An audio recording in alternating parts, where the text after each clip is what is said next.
ఏ course నేర్చుకోవాలో తెలియట్లేదా? అయితే ఇనుమాటిక్స్ career guidance ని follow అవ్వండి.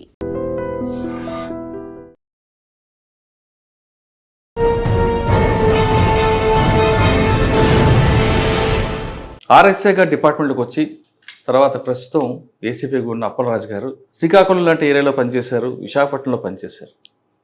ఆయన డిపార్ట్మెంట్లోకి వచ్చే సమయంలో పోలీస్కి ప్రజలకి మధ్యన ఎలాంటి సంబంధ బాంధవ్యాలు ఉండేవి? పోలీసులు అనగానే ప్రజలు అప్పుడు గౌరవం ఇచ్చేవారు, భయం చూపించేవారు, భక్తితో ఉండేవారు. ఇప్పుడు అది ఉందా లేదా అనే విషయాలతో పాటు ప్రజలకి దగ్గర అవ్వాలంటే, పోలీస్ ఇమేజ్ పెంచాలంటే పోలీసులు ఏం చేయాలి, అదేవిధంగా పోలీసుల పట్ల ప్రజలు కూడా ఒక గౌరవంతో కానీ ఒక భక్తితో ఉండాలంటే పోలీసు ప్రవర్తన ఎలా ఉండాలి అనే విషయాల్ని సార్ని తెలుసుకుందాం. సార్ నమస్తే. నమస్కారం. ఎస్ అప్పలరాజు గారు, ఏసీపీ నార్త్. సార్ 91లో ఆర్ఎస్ఐకి వచ్చిన తర్వాత కన్వర్షన్ అయ్యారు, చేసుకొచ్చారు, అప్పుడు కానీ గ్రహణం చేశారు. మీరు ఒక పోలీస్ స్టేషన్లో వెళ్ళినప్పుడు ప్రజలు పోలీసు చూడగానే ఒక భయం, ఒక గౌరవం, లేదా భయంతో కూడిన గౌరవం ఏదో రకంగా ప్రవర్తించేవారు. ఇప్పుడు అది పూర్తిగా కనుమరైందని కనిపిస్తుంటుంది. దానికి కారణం సొసైటీలో మార్పు అనుకోవచ్చా, లేదా పోలీసుల ప్రవర్తన మారింది అనుకోవాలా అనే విషయంతో పాటు ఇంకా పెరగాలంటే ఏం చేయాలి? మీరు చాలా ప్రాంతాలు పనిచేసినప్పుడు ఆ కేసులు ఎలా ఉండేవి? ఈ రెండు ప్రశ్నల సమాధానం చెప్పే ముందు ఎస్ అప్పలరాజు గారు బై ఛాన్సా బై చాయిసా పోలీస్ డిపార్ట్మెంట్ తీసుకున్నారు? బై చాయిస్ వచ్చానండి పోలీస్ డిపార్ట్మెంట్కి. అంటే నాకు చిన్నప్పుడు మాది native Vizianagaram district Bhogapuram village అండి. ఈ భోగాపురం గ్రామంలో మాకు అప్పుడు పోలీస్ ఆఫీసర్స్ ఉండేవారు. మేము ఇంకా స్కూల్కి వెళ్తుంటప్పుడు ఆయన ఇంటి పక్క నుంచే చూసుకొని ఎస్ఐ గారు ఉంటుంటప్పుడు ఆయన శివకుమార్ రాజు గారు వాళ్ళందరూ మంచి ఆఫీసర్లు చేసేవారండి. వాళ్ళు ఆ డిగ్నిటీ, ఆ వెహికల్ బుల్లెట్ మీద ఆయన పొజిషన్ అది చూసుకొని నాకు ఎప్పుడు చిన్నప్పుడు నాకు స్పోర్ట్స్ అంటే ఎక్కువ ఇంట్రెస్ట్ అండి. దాని మీద ఎప్పుడైనా పోలీస్ ఆఫీసర్ అవ్వాలనేది నాకు కోరిక ఉండేది. అంటే అప్పుడు మీకు యూనిఫామ్ సర్వీస్ మీద జస్ట్ ఇంట్రెస్ట్ ఉండేది, అవ్వాలి అని చెప్పేసి. ఆ విధంగా చూసుకొని వెళ్తుంటప్పుడు అలాగే ఆటోమేటిక్గా నాకు డిగ్రీ అయిన తర్వాత ఒకరోజు మా ఊర్లో గ్రౌండ్లో స్పోర్ట్స్ వాలీబాల్ అది ఆడుతుంటప్పుడు మా ఫ్రెండ్స్ కొంతమంది సెలక్షన్స్ పడ్డాయి, వెళ్దాం అని చెప్పేసి అందరూ ట్రై చేస్తున్నారు. ఆయన నీవు కూడా ఎలిజిబుల్ కదా, వెళ్తే బాగుంటుంది అని చెప్పేసి మా బ్యాచ్ అందరం వెళ్ళేటప్పుడు నేను ఫస్ట్ బ్రెదర్ ఎస్ఐగా సెలెక్ట్ అయ్యాను. సెలెక్ట్ అయిన తర్వాత అక్కడికి వెళ్ళిన తర్వాత మాకు ఫస్ట్ ట్రైనింగ్ అయిన తర్వాత అకాడమీలోనండి, ఎక్సైజ్ అకాడమీ బండ్లగూడ అక్కడ ఉండేది హైదరాబాద్లోను. మొత్తం స్టేట్ అంతా మా దగ్గర 180 మెంబర్స్ మేము అందరమే, ఆల్ ఓవర్ స్టేట్. ఆ ట్రైనింగ్ వెళ్ళిన తర్వాత అందులో కొంతమంది గుడ్ రికార్డు ఉండి యాక్టివ్గా ఉండే వాళ్ళని అప్పుడు మాకు గ్రేహౌండ్స్ కావాలి, ఇది చాలా అవసరం. అప్పుడు ఎక్స్ట్రీమిస్ట్ ప్రాబ్లం మన స్టేట్లో చాలా కంబైన్ స్టేట్లో ఎక్కువ ఉండేది. దానికోసం అని చెప్పి మరి విల్లింగ్ అది మమ్మల్ని ఏం కాదు, బై ఫోర్స్. అప్పుడు మాకు గురువు గారు గోపాలకృష్ణ గారని రిటైర్ అయిపోయారు, ఐజీ గారు ఉండేవారు. ఆయన ఫోర్స్ మీకు విల్లింగ్ లాభం లేదని చెప్పి ఆయనే ఫోర్స్ తీసుకున్నారండి. మమ్మల్ని అందరినీ ట్రైన్ చేశారు బాగా. ట్రైన్ చేసి హైదరాబాద్లోనే యూసఫ్గూడలో మా క్యాంపస్ ఉండేది. అందరికీ ఒక్కొక్క యాక్టివ్ యూనిట్ ఇచ్చి ఆల్ ఓవర్ స్టేట్లో చాలా ఫీల్డ్లో కూడా మేము సర్వీస్ చేయడం జరిగింది. సార్ రిజర్వ్లో ఎంతకాలం ఉన్నారండి మీరు? నేను జస్ట్ 91 కదండి ట్రైనింగ్ అయిపోయి 1993లో వచ్చాం ఫీల్డ్లోకి. 93 నుంచి 98 వరకు ఉన్నాను. 5 ఇయర్స్ ఉన్నాను. ఆ 5 ఇయర్స్ గ్రేహౌండ్స్లో ఉన్నారు. ఆ గ్రేహౌండ్స్లో కొన్ని రోజులు చేశాను. తర్వాత విజయనగరం బెటాలియన్కి వచ్చాను. ఓకే, గ్రేహౌండ్స్లో మీకు బాగా గుర్తుండిపోయిన సంగతి చెప్పండి. గ్రేహౌండ్స్ అనగానే మనకి ఒక వ్యాస్ వాళ్ళు కనిపిస్తుంటారు. అప్పట్లో కానీ ఇప్పట్లో కానీ ఎప్పటికైనా సరే ఇండియాలో గ్రేహౌండ్స్ అనేది నెంబర్ 1 ఏజెన్సీ. మనం చూసే అందరూ రెడీ అవుతుంటారు. అంత మంచి ఏజెన్సీలు పనిచేస్తున్నప్పుడు మీకు మెమరబుల్ ఇష్యూస్ ఉంటాయి, చాలా ఉంటాయి. ఎవరి దగ్గర ట్రైనింగ్ చేసుకున్నారు? దాని ట్రైనింగ్ అనేది ఒక కఠోర పరిశ్రమ ఉంటుంది. మాకు అప్పుడు అహ్లవాలియా గారని ఐజీ గారు ఉండేవారండి, చీఫ్ అండ్ ఆయన. మాకు అప్పుడు భాటియా గారు కూడా ఉండేవారు, వినయ్ రంజన్ రాయ్ గారు, మనకు అనురాగ్ శర్మ గారు గ్రూప్ కమాండర్స్గా ఉండారు. మాకు కన్సల్టెంట్గా డాక్టర్ భాటి గారు అని చెప్పేసి నార్త్ ఇండియాలో ఒక రిటైర్డ్ ఆఫీసరు, చాలా జెంటిల్మెన్. ఆయన జంగిల్ వార్ఫేర్ ట్రైనింగ్ అది ఇవ్వడం, మంచి మెరుకుల్లాగా ఫిట్గా చేయడం, మంచి ధైర్యంగా వెపనరీలో కానీ ఫీల్డ్లో కానీ అన్ని ట్రైనింగ్ బాగా గట్టిగా ఇచ్చారండి మా అందరికీ. ఇచ్చిన తర్వాత ఫీల్డ్కి పంపించారండి. కొన్ని ఫీల్డ్ యాక్టివిటీస్లో పార్టిసిపేట్ చేసామండి. చేసినప్పుడు చాలా కరీంనగర్లో కానీ, వరంగల్లో కానీ, నిజామాబాద్లో కానీ, అలాగే మన వైజాగ్ ఏజెన్సీలో కానీ అన్నీ కొన్ని ఇష్యూస్. సరే, మీరు గ్రే హౌండ్స్ అనేది జంగిల్ ప్యాచ్ డ్రెస్ ఉంటుంది, కానీ ముఖం మీద అంతా కూడా బ్లాక్ స్ట్రైప్స్ వస్తుంటాయి, ఎందుకంటారు? అదేం లేదండి, ఏదన్నా ఒక కామాఫ్లేజ్ అని చెప్పేసి అటువంటి అంటే మనం ఎక్స్పోజ్ అవ్వకూడదు, మనం ఏదన్నా ఫేస్ అదంటప్పుడు అలాంటప్పుడు అలా విధంగా దాన్ని మార్చుకుంటారు తప్పితే ముఖం మీద రాసుకోవడం అది కొన్ని సందర్భాల్లోనే ట్రైనింగ్లోనప్పుడు చేస్తారు, కానీ ఫీల్డ్లో తక్కువ ఉంటుంది, అది చేస్తుంటామండి. అలాగా సర్వీస్ అయిన తర్వాత నేను ఇక్కడికి వచ్చేసాను. సార్, గ్రే హౌండ్స్లో మంచి కోంబింగ్ కానీ లేదంటే ఒక ఎక్స్చేంజ్ ఆఫ్ ఫైర్ గురించి చెప్పండి. ఎక్స్చేంజ్ ఆఫ్ ఫైరింగ్ అంటే రివీల్ చేయకూడదు అయితే అదే, అందుకే కొన్ని ఏంటంటే మా సెక్యూరిటీ ఆస్పెక్ట్లో కొన్ని రివీల్ చేయడానికి కొంచెం ప్రాబ్లం అండి మాకు. ఓపెన్ అయింది ఆల్రెడీ తెలిసింది చెప్పండి. తెలిసిందంటే అదేం లేదు. ఒకటే తర్వాత నేను వచ్చిన తర్వాత ఒక ట్రైనింగ్ సెషన్ జరిగిందండి తిరుపతి కళ్యాణి డ్యామ్ దగ్గర. కళ్యాణి డ్యామ్ దగ్గర ట్రైనింగ్ పోలీస్ ట్రైనింగ్ కాలేజీలు ఉంది. అక్కడ కొంతమందిని ఆల్ ఓవర్ స్టేట్లో తీసుకెళ్ళి ఒక జంగిల్ వార్ఫేర్ ట్రైనింగ్ ఇచ్చారండి. అక్కడ నన్ను కూడా ట్రైనింగ్కి ఇవ్వడానికి ఇన్స్ట్రక్టర్గా రమ్మన్నారు. అప్పుడు నన్ను తీసుకెళ్లారు. మేము ట్రైనింగ్ వెళ్ళిన తర్వాత తలకోన ఫారెస్ట్ అని ఒక ఫారెస్ట్ ఏరియాలో ఫీల్డ్ ఎక్సర్సైజ్కి వెళ్ళాం. వెళ్ళేటప్పుడు అక్కడ మా టీం అంతా వెళ్ళింది. ఒక టీం దగ్గర వాటర్ దొరకట్లేదు ఫారెస్ట్ ఏరియాలో. ఒక టీం వాటర్ దొరకడం కోసం అని చెప్పి రెక్కీకి అని చెప్పి మా టీము ఒక 3 యాక్టివ్గా ఉండే వాళ్ళని, మాకు అప్పుడు రాజేశ్వరరావు గారని అప్పుడు డిఎస్పీ గారు ఉండేవారు, ఆయన టీం ఇన్ఛార్జ్. ఆయన మమ్మల్ని నాకు 2 స్టాఫ్నిచ్చి వాటర్ వెతుక్కొని రండి, మేము ఇక్కడ ఉంటాం టీం అంతా అని చెప్పి వెళ్ళాం.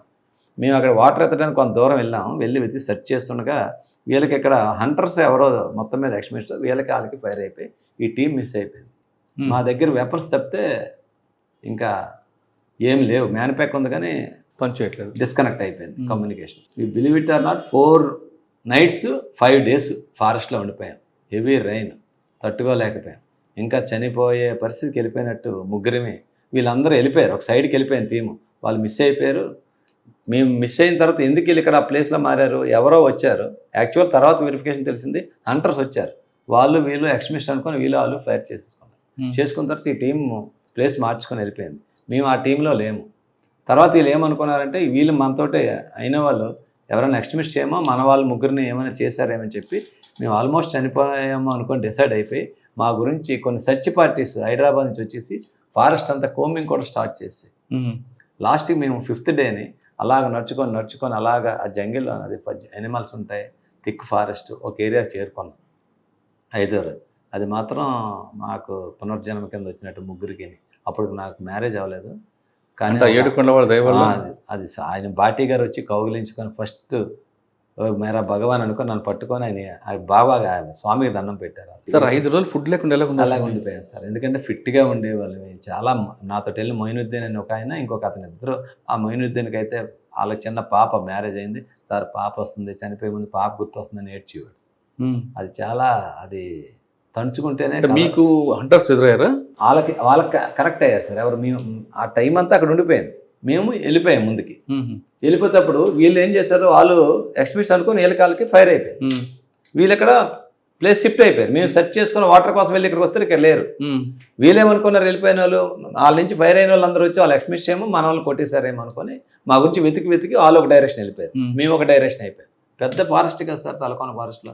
వెతుక్కొని మ్యాప్ లేదు, అప్పుడు మ్యాప్ లేదు. ఎందుకంటే రెక్కీకని దగ్గరికి వెళ్ళాం అక్కడ. ఓకే సార్, గట్టిగా అరిచిన ఎవరు వినే పరిస్థితి కూడా లేదు సార్. అది ఎంత ఫారెస్ట్ లో ఒక జస్ట్ ఒక ఇల్లు దాటామంటే ఇంకా మరి అక్కడ గూడెలు ఉంటాయి, గిరిజనులు ఉంటారు. అక్కడ లేదు సార్. తలకోన ఫారెస్ట్ లో డీప్ ఫారెస్ట్ లో తీసుకెళ్లిపోయారు మా ట్రైనింగ్ కోసం చెప్పేసి. అక్కడ ఒక టాస్క్ ఇస్తారు, ఒక 1 week టాస్క్ అని చెప్పి. ఆ 1 week టాస్క్ కోసం వెళ్తుంటప్పుడు ఒక ప్లేస్ నుంచి ఇంకో ప్లేస్ కి బేస్ క్యాంప్ మారుతుంటప్పుడు అక్కడ ఏమైనా వాటర్ పాయింట్ ఉండాలి. ఎందుకంటే అప్పుడు వాళ్ళు ఏదైనా కుక్ చేసుకొని అక్కడ తింటారు. దానికోసం వెళ్ళే టైంలో ఇది జరిగిందండి. ఓకే, అది ఒక మెమరబుల్ ఇష్యూ సార్. అది 5 రోజుల తర్వాత ఎలా మీరు బయటపడ్డారంటే మేము ఒక అలా నడుచుకొని ఓపుకున్నంత వరకు నడవడం, కొంత దగ్గర ఉండడం, తినడానికి కూడా ఏమి లేదు. మీరు నమ్మరు, ఆ టైంలో ఒక ఈత చెట్టు ఉంటే అక్కడ ఈత చెట్టు రాయలతో కొట్టి ఈత చెట్టు ముగ్గురమే కలిపి లాగి అందులో గుజ్జు వస్తుంది కదా, కొద్ది తిన్నాం ఒక దగ్గర. అది కూడా అంత డిఫికల్ట్ సిచ్యువేషను. అక్కడక్కడ వాటర్ ఫారెస్ట్లో దొరికి తాక్కొని తిరిగాం, కానీ చచ్చిపోయాం. నైట్ టైం చెట్ల మీద పడుకుండేవాళ్ళు. ఎందుకంటే కింద ఉన్నామంటే పడుకోవడం అంటే ఎక్కువ కూర్చోవడం, ఆయన నిద్రపోవడం ఉండదు.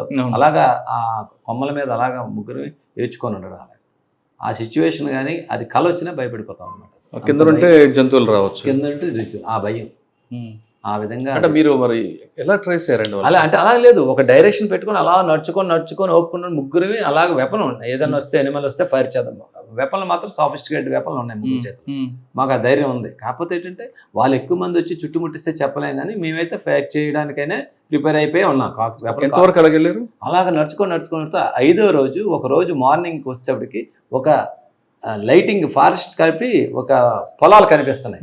అమ్మ నాయన విలేజ్కి వచ్చామని చెప్పేసి అక్కడ ఇంకొక ఘోరమైన ఇష్యూ. ఆ విలేజ్లో ఎక్కడైతే దిగాం మీ తిన్నగా వచ్చి, ఆ విలేజర్స్ అందరు కూడా మమ్మల్ని చూసి అంటే వీళ్ళు ఫైర్ చేశారు కదా మన వాళ్ళు, ఆ ఏరియా వాళ్ళ మీద అంటింగ్ వచ్చిన మీద చేశారట. ఈ మనల్ని ఫైర్ చేసిన వాళ్ళు వీళ్ళని మమ్మల్ని ఎంట పెట్టారు. అయ్యో, మళ్ళీ ఎంట పెడితే మళ్ళీ పారిపోయాం ఫారెస్ట్లోకి వెళ్ళిపోయి మళ్ళీ ఇంకొక నైట్ అక్కడ స్టే చేయవలసి వచ్చింది. ఇంకో డైరెక్షన్లోకి వచ్చాం. డైరెక్షన్లోకి వచ్చిన తర్వాత తిన్నగా వచ్చి మీరు నమ్మరు, అక్కడ ఒక బాకరావుపేట అని చెప్పి ఒక పోలీస్ స్టేషన్ ఉంటే, ఆ పోలీస్ స్టేషన్ దగ్గర విలేజ్ని అడిగి బాబు మేము పోలీసు ఇలాగ సో అని చెప్తే అక్కడ విలేజర్స్ తీసుకొని వచ్చి అక్కడ నుంచి ఆ ఇంచు నుంచి ఆటో మీద బాకరావుపేట పోలీస్ స్టేషన్కి వస్తే అక్కడికి బాటీ గారు వచ్చారు, టీం వచ్చేసి అక్కడ కౌగిలించుకొని భగవాన్ బతికించాడు. చనిపోయారు అనుకొని మా బాడీలు వెతకడానికి పంపించారు. అంత ట్రాజడీ మరి ఇంకా మర్చిపోలేము. అది కానీ కళ్ళ ఊహించుకున్న భయం వేసేస్తుంది. అది ఒకటే సార్ నాకు గ్రేవెన్స్లో సార్. గ్రేవెన్స్ అక్కడ కూడా పాటు ఈ ఏఓబీలు ఇప్పుడు ఏం చేశారా? ఏఓబీలు పనిచేస్తారు. ఏఓబీలకి టెరైన్కి మీకు తెలంగాణ టెరైన్ అంటే అది జస్ట్ ఈ చిన్న బుషి ఏరియా సార్. ఏఓబీలు అంటే హిలక్ ఏరియా. ఇది ఇంకా మీరు చూడండి, అప్పుడు అల్లూరు సీతారామరాజు ఛాలెంజ్ చేసేవాడు పోలీస్కి, నేను ఇక్కడ ఉన్న నీ కొండ మీద రండి అని. అది ప్రాక్టికల్ కూడా నేను చూసాము. ఆ మీద నుంచి అరిస్తే మళ్ళీ తిరిగి ఆ మీదకి అక్కడికి వెళ్ళాలంటే అప్పుడేటి ఓల్డెన్ డేస్లో ఎంత సాఫిస్టికేటెడ్ వెపన్లు లేవు కదా. మామూలు చిన్న 303 దేంతో పెడితే ఎక్కడికి వెళ్తుంది, ఎంతవరకు వెళ్తుంది అది. ఇప్పుడంటే అంత ర్యాకెట్ లాంచర్లు పెద్ద పవర్ఫుల్ వెపన్లు అన్నీ వచ్చాయి, కానీ అప్పుడు లేవు కదా. అందుకే ఆయన ఛాలెంజ్ చేసి బాణాలు పట్టుకొని తిరిగి వీళ్ళు మళ్ళీ ఆ కొండకి తిరిగి వెళ్తాడు. ఆయన 2 కొండలు దాటిపోయి వెళ్ళిపోయాడు. అది నిజమే, ఆయన ఛాలెంజ్ చేశాడంటే సినిమా అనుకుంటాం, కానీ అది ప్రాక్టికల్ కూడా పాసిబిలిటీ ఉన్నది అది చేయడానికి. ఆ టెరైన్ చూస్తే అలాగ అర్థం అవుతుంది. మనకి ఏఓబీలో టెరైన్ మాత్రం హారిబుల్ టెరైన్. ఒక్కొక్కటి 1500, 2000 హిల్లక్ ఏరియా. అది తెలంగాణ అంతా చిట్టాడు వాళ్ళు అంటారు. చిన్న చిన్న గొట్టలు ఉంటాయి, దిగిపోతాం, చిన్న చిన్న బుషి ఏరియా. ఇక్కడ అలాగ ఉండదు సార్, పెద్ద పెద్ద లోయలు గాతులు పెద్ద ఇవి. సార్ ఆ కొండలు ఎక్కి దిగడానికి మనకే టైం పడుతుంది. దానివల్ల మీరు ట్రైనింగ్ వాళ్ళు నాలుగు చేయలేడు అనుకోండి. కానీ అక్కడ ఆదివాసులు గిరిజనులు ఎలాగ ఉండేవారండి సార్? అది నిజంగా సార్. మనం అనుకుంటాం మా దగ్గర ఒక 15-20 కేజీలు హవర్ శాక్ పట్టుకొని ఇంత ట్రైన్ వేసుకొని ఒక వెపన్ పట్టుకొని వెళ్తుంటే మనం అలాగ అంటుంటాం. వాళ్ళు ఏంటంటే సార్ పెద్ద కర్రల్లో మూటలు పట్టుకొని పెద్ద పెద్ద కొండలు ఒక కాలు ఇలా వేస్తుంటే మనం ఎక్కలేము, ఒక స్టెప్ అలాగే పటా ఎక్కెళ్తాం. బికాజ్ ఆఫ్ వాళ్ళు ఏంటంటే పుట్టిన దగ్గర నుంచి ఆ టెరైన్ మీద అలవాటు పడిపోతుంది. ఆ శరీరం కూడా దానికి కష్టం అయిపోతుంది. ఇంకా అందువల్ల వాళ్ళు చేయగలుగుతున్నారని చెప్పి నేను చూసేవాడిని సార్. ఏఓబీలో ఉన్నప్పుడు భూమికి ఎప్పుడైనా ఎక్స్చేంజ్ ఆఫ్ ఫైర్ జరిగాయి? ఏఓబీలోనూ పార్టిసిపేట్ చేయలేదు సార్. భూమికి వెళ్ళడమే కానీ నాకు ఎప్పుడు ఫేస్ అవ్వలేదు అలా. ఓకే, తర్వాత ఎప్పుడు వచ్చారు సివిల్లో? నేను 98లో వచ్చేసాను సార్ లా అండ్ ఆర్డర్కి. వచ్చిన తర్వాత నాకు నిజంగా అప్పుడు రావడానికి, నేను ఇక్కడికి రావడానికి కూడా కారణం ఒక ఇష్యూ చెప్తాను మీకు. ఆ ఇష్యూ వల్ల నేను ఇక్కడికి వచ్చాను. నేను ఇక్కడ రిజర్వ్ ఎస్ఐగా ఉండేటప్పుడు ఒక స్పెషల్ పార్టీ అని చెప్పేసి అప్పుడు మాకు డీజీపీ ఎస్జే దొరగారు ఉండేటప్పుడు మాకు రాజారత్న నాయుడు గారు అని ఒక ఆయన ఉండేవారు. మాకు అప్పుడు కమాండెంట్ శ్రీకాకుళం. అప్పుడు శ్రీకాకుళం ఎస్పీ పూర్ణచంద్రరావు గారు అని ఆయన ఎస్పీ గారు ఉండేవారు. వీళ్ళందరూ కలిపి ఇప్పుడు ఎక్స్ట్రీమిజం బాగా ఎఫెక్టివ్గా ఉందని చెప్పేసి మంచి మాకు అక్కడ ట్రైనింగ్ నాకు ఎక్స్పీరియన్స్ ఉంది కాబట్టి నాకు ఒక టీం పెట్టినారు. అక్కడ కంబిరిగాం అని కాళేశ్వరం దగ్గర పలాస దగ్గర ఒక విలేజ్ ఉంది. కంబిరిగాం గనియా ఎర్రయ్య అని చెప్పేసి ఒక పెద్ద మోతిబరి రైతు ఉన్నాడు. ఆ స్టోరీ చెప్తాను. ఆయనకి ఆ పక్క ఫ్యామిలీకి ఇష్యూ వచ్చి అక్కడ ఆ పక్క ఫ్యామిలీ అతను నక్సలైట్లో చేరిపోయాడు. ఈ ఎర్రాయననే ఆ గ్రామ పెద్దనే మోతిబరిని చంపించడానికి జమీందారీ ఫ్యామిలీ అంటారు ఆయన. పలాస్ కాశీబుగ్గ పోలీస్ స్టేషన్లో కంబిరిగాం విలేజ్, అదే నీలిభద్ర అని విలేజ్. నీలిభద్ర విలేజ్లో అక్కడ ఆయన దగ్గర పికెట్ వేశారు. ఆయన అప్పుడు మనకి ఎస్జే దొరగారికి కూడా సమ్ డిస్టెంట్ రిలేషన్ ఉందంటారు ఆయన్ని. ఆయన దగ్గర వేస్తే అక్కడికి పికెట్ మీద అటాక్ అయిపోయింది. పికెట్ ఉండి ఆయన్ని పోలీసు ఉంటుండగా అటాక్ చేయడానికి వాళ్ళ ఇంటి మీద అటాక్ చేశారు. అది ఒరిస్సా బార్డర్లో ఉంటుంది. అవి లేదు, ఇంటి మీదకి అటాక్ చేస్తే అక్కడ మా పాపారావు అని ఒక హెడ్ కానిస్టేబుల్ కూడా చనిపోయాడు అటాక్లో. కానీ వాళ్ళ టార్గెట్ మిస్ అయి పారిపోయాడు. మన్మథరావు ఆయన గనియా ఎర్రయ్య కొడుకు మన్మథరావు అని చెప్పి తప్పించి పారిపోయాడు. పారిపోతే ఆ టైంలో ఇమీడియట్గా మా టీమ్స్ అన్నీ కూడా ఏ డైరెక్షన్లో వెళ్ళాలని మా సీనియర్ ఆఫీసర్స్ ప్లాన్ చెప్పారు, వెళ్ళాం. నేను వెళ్ళే టీం నాకు ఇచ్చింది బిగ్ టాస్క్ ఇచ్చారు. అంటే maximum there is a possibility, ఇక్కడ అటాక్ ఇచ్చారు కాబట్టి వీళ్ళు ఇంత గంటకి ఇంత నడగలరు కాబట్టి ఈ టైం అవుతుంది కాబట్టి మీరు ఈ టైంకి వెళ్తే మీకు దొరకడానికి ఛాన్సెస్ ఉన్నాయని చెప్పి మమ్మల్ని ఒరిస్సా వైపు నుంచి తీసుకొని వచ్చి నా టీంని అటు పంపించారు. ఎక్కడ పాయింట్, ఎగ్జిట్ పాయింట్ ఎక్కడ? అటు సైడ్ పర్లాకిమిడి వైపు నుంచి టువర్డ్స్ అటు నుంచి ఇటు వచ్చాను. ఎందుకంటే వీళ్ళు ఆంధ్రాలో అటాక్ ఇచ్చి టువర్డ్స్ ఒరిస్సా వైపు వెళ్ళిపోతాను. అవును, మేము అటు నుంచి వస్తే అంటే మాకు మ్యాప్ ఉంటుంది, మాకు కంపాస్ ఉంటుంది, డైరెక్షన్ ఉంటుంది సార్. వీళ్ళు పాజిబిలిటీ ఇటు ఉన్నదని చెప్పి అక్కడ పంపిస్తే అక్కడ తెల్లవారుజాము 2-3 అప్పుడు అటాక్ అయింది. మాకు అక్కడికి వెళ్ళేటప్పటికి 9-10 అప్పటికి మార్నింగ్ ఆ పార్టీకి మాకు అటాక్ అయింది. కరెక్ట్గా గెస్ చేశారు. అంటే మా ఆఫీసులు ఇచ్చిన డైరెక్షన్ అంటే సో మెనీ పార్టీలు పంపించారు, కానీ మ్యాక్సిమం పాజిబిలిటీ ఉన్న ఏరియాలో నా పార్టీకి. ఓకే, అక్కడికి వెళ్ళిన తర్వాత కరెక్ట్గా వెళ్ళాం, డైరెక్ట్గా అటాక్ చేస్తాం. వాళ్ళకి మాకు చాలా యాక్షన్, డైరెక్ట్గా ఎదురయ్యారు. వాళ్ళు ఫేస్ అయిపోయారు, మేము వీళ్ళు ఇటు నుంచి వెళ్తున్నారు, ఒక దగ్గర ఆగి ఉన్నారు, ఆగి వాళ్ళు ఏదో చేస్తున్నారు. ఇంకా వర్షాలకు వచ్చాం, సేఫ్ జోన్కి వచ్చాం, వాళ్ళు ఫీలింగ్లో ఉన్నారు. మా పార్టీ ఇంకా అటు వచ్చాం, అక్కడ అయింది. అయిన తర్వాత రాత్రి ఏ వెపన్లు అయితే పట్టుకెళ్ళిపోయారో అటాక్ చేసి పోలీసు ఆ వెపన్లని పట్టించుకున్నాం. అంటే ముగ్గురు చనిపోయారా వాళ్ళు? వాళ్ళు చనిపోవడం కాదు, మొత్తం అటాక్ అయింది. మాకు వాళ్ళకి ఎక్స్చేంజ్ ఆఫ్ ఫైర్ అయింది. మొత్తం వెపనరీ అంతా తీసుకొచ్చాం మేము. అంటే వాళ్ళు పారిపోయారు మొత్తం గ్యాంగ్ అంతా పారిపోయారు. కానీ ఆ స్టోరీ అక్కడ అయిన తర్వాత అది అక్కడ శ్రీకాకుళం జిల్లాలో జరిగింది. మా పూర్ణచంద్రరావు గారు అని కమిషనర్ గారు అప్పుడు ఉండేవారు, ఎస్పీ గారు. అప్పుడు ఉంటేప్పుడు నువ్వు ఎక్కడ ఉండడం కాదు, నువ్వు డీజీ గారు నేను చెప్తాను, నువ్వు ఇలాగొస్తే ఇంకా ఎఫెక్టివ్గా ఉంటుంది మాకు అని చెప్పేసి సార్ నాకు నువ్వు వచ్చి రా అని చెప్పి మీరు నెంబరు అది ఆర్ఎస్ఐ గారు డీజీ గారి దగ్గర నన్ను తీసుకుని వెళ్ళి ఆయనతో ఒక ఆర్డర్ ఇప్పించి నీకు వచ్చాను, నువ్వు అన్నీ ఎలిజిబుల్ ఉన్నా 2 months రా అని చెప్తే ఆ విధంగా నేను 98లో లాండ్ ఆర్డర్కి వచ్చాను. ఆ ఇన్సిడెంట్ వల్ల వచ్చాను. ఆ ఇన్సిడెంట్లో 3 గంటలకు అటాక్ అయితే మళ్ళీ వితిన్ 12 అవర్స్లో మళ్ళీ వాళ్ళని అటాక్ చేసి మన వెపన్లు మళ్ళీ వెనక పట్టుకొచ్చారు.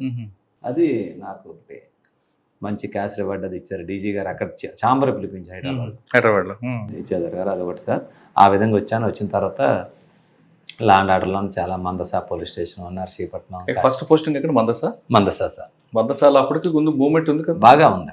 ఆ మూవ్మెంట్ ఉందని చెప్పి అక్కడ నాకు పోస్టింగ్ చేశారు. అక్కడ ఉండేది, అక్కడ కూడా గట్టిగా చేస్తాం. అప్పుడు ఏంటంటే సార్ ప్రజలకి అక్కడ మందసా ఉద్దానం ఏరియాలో ఏమంటే సార్ వాళ్ళకి ఈ క్యాజు నట్స్ బిజినెస్ కొంత పంట పండుతుంది. ఆ క్యాజు పండినప్పుడే వాళ్ళకి పని ఉంటుంది ఆ సమ్మర్లోనే, మిగతా టైం అంతా పని ఉండదు.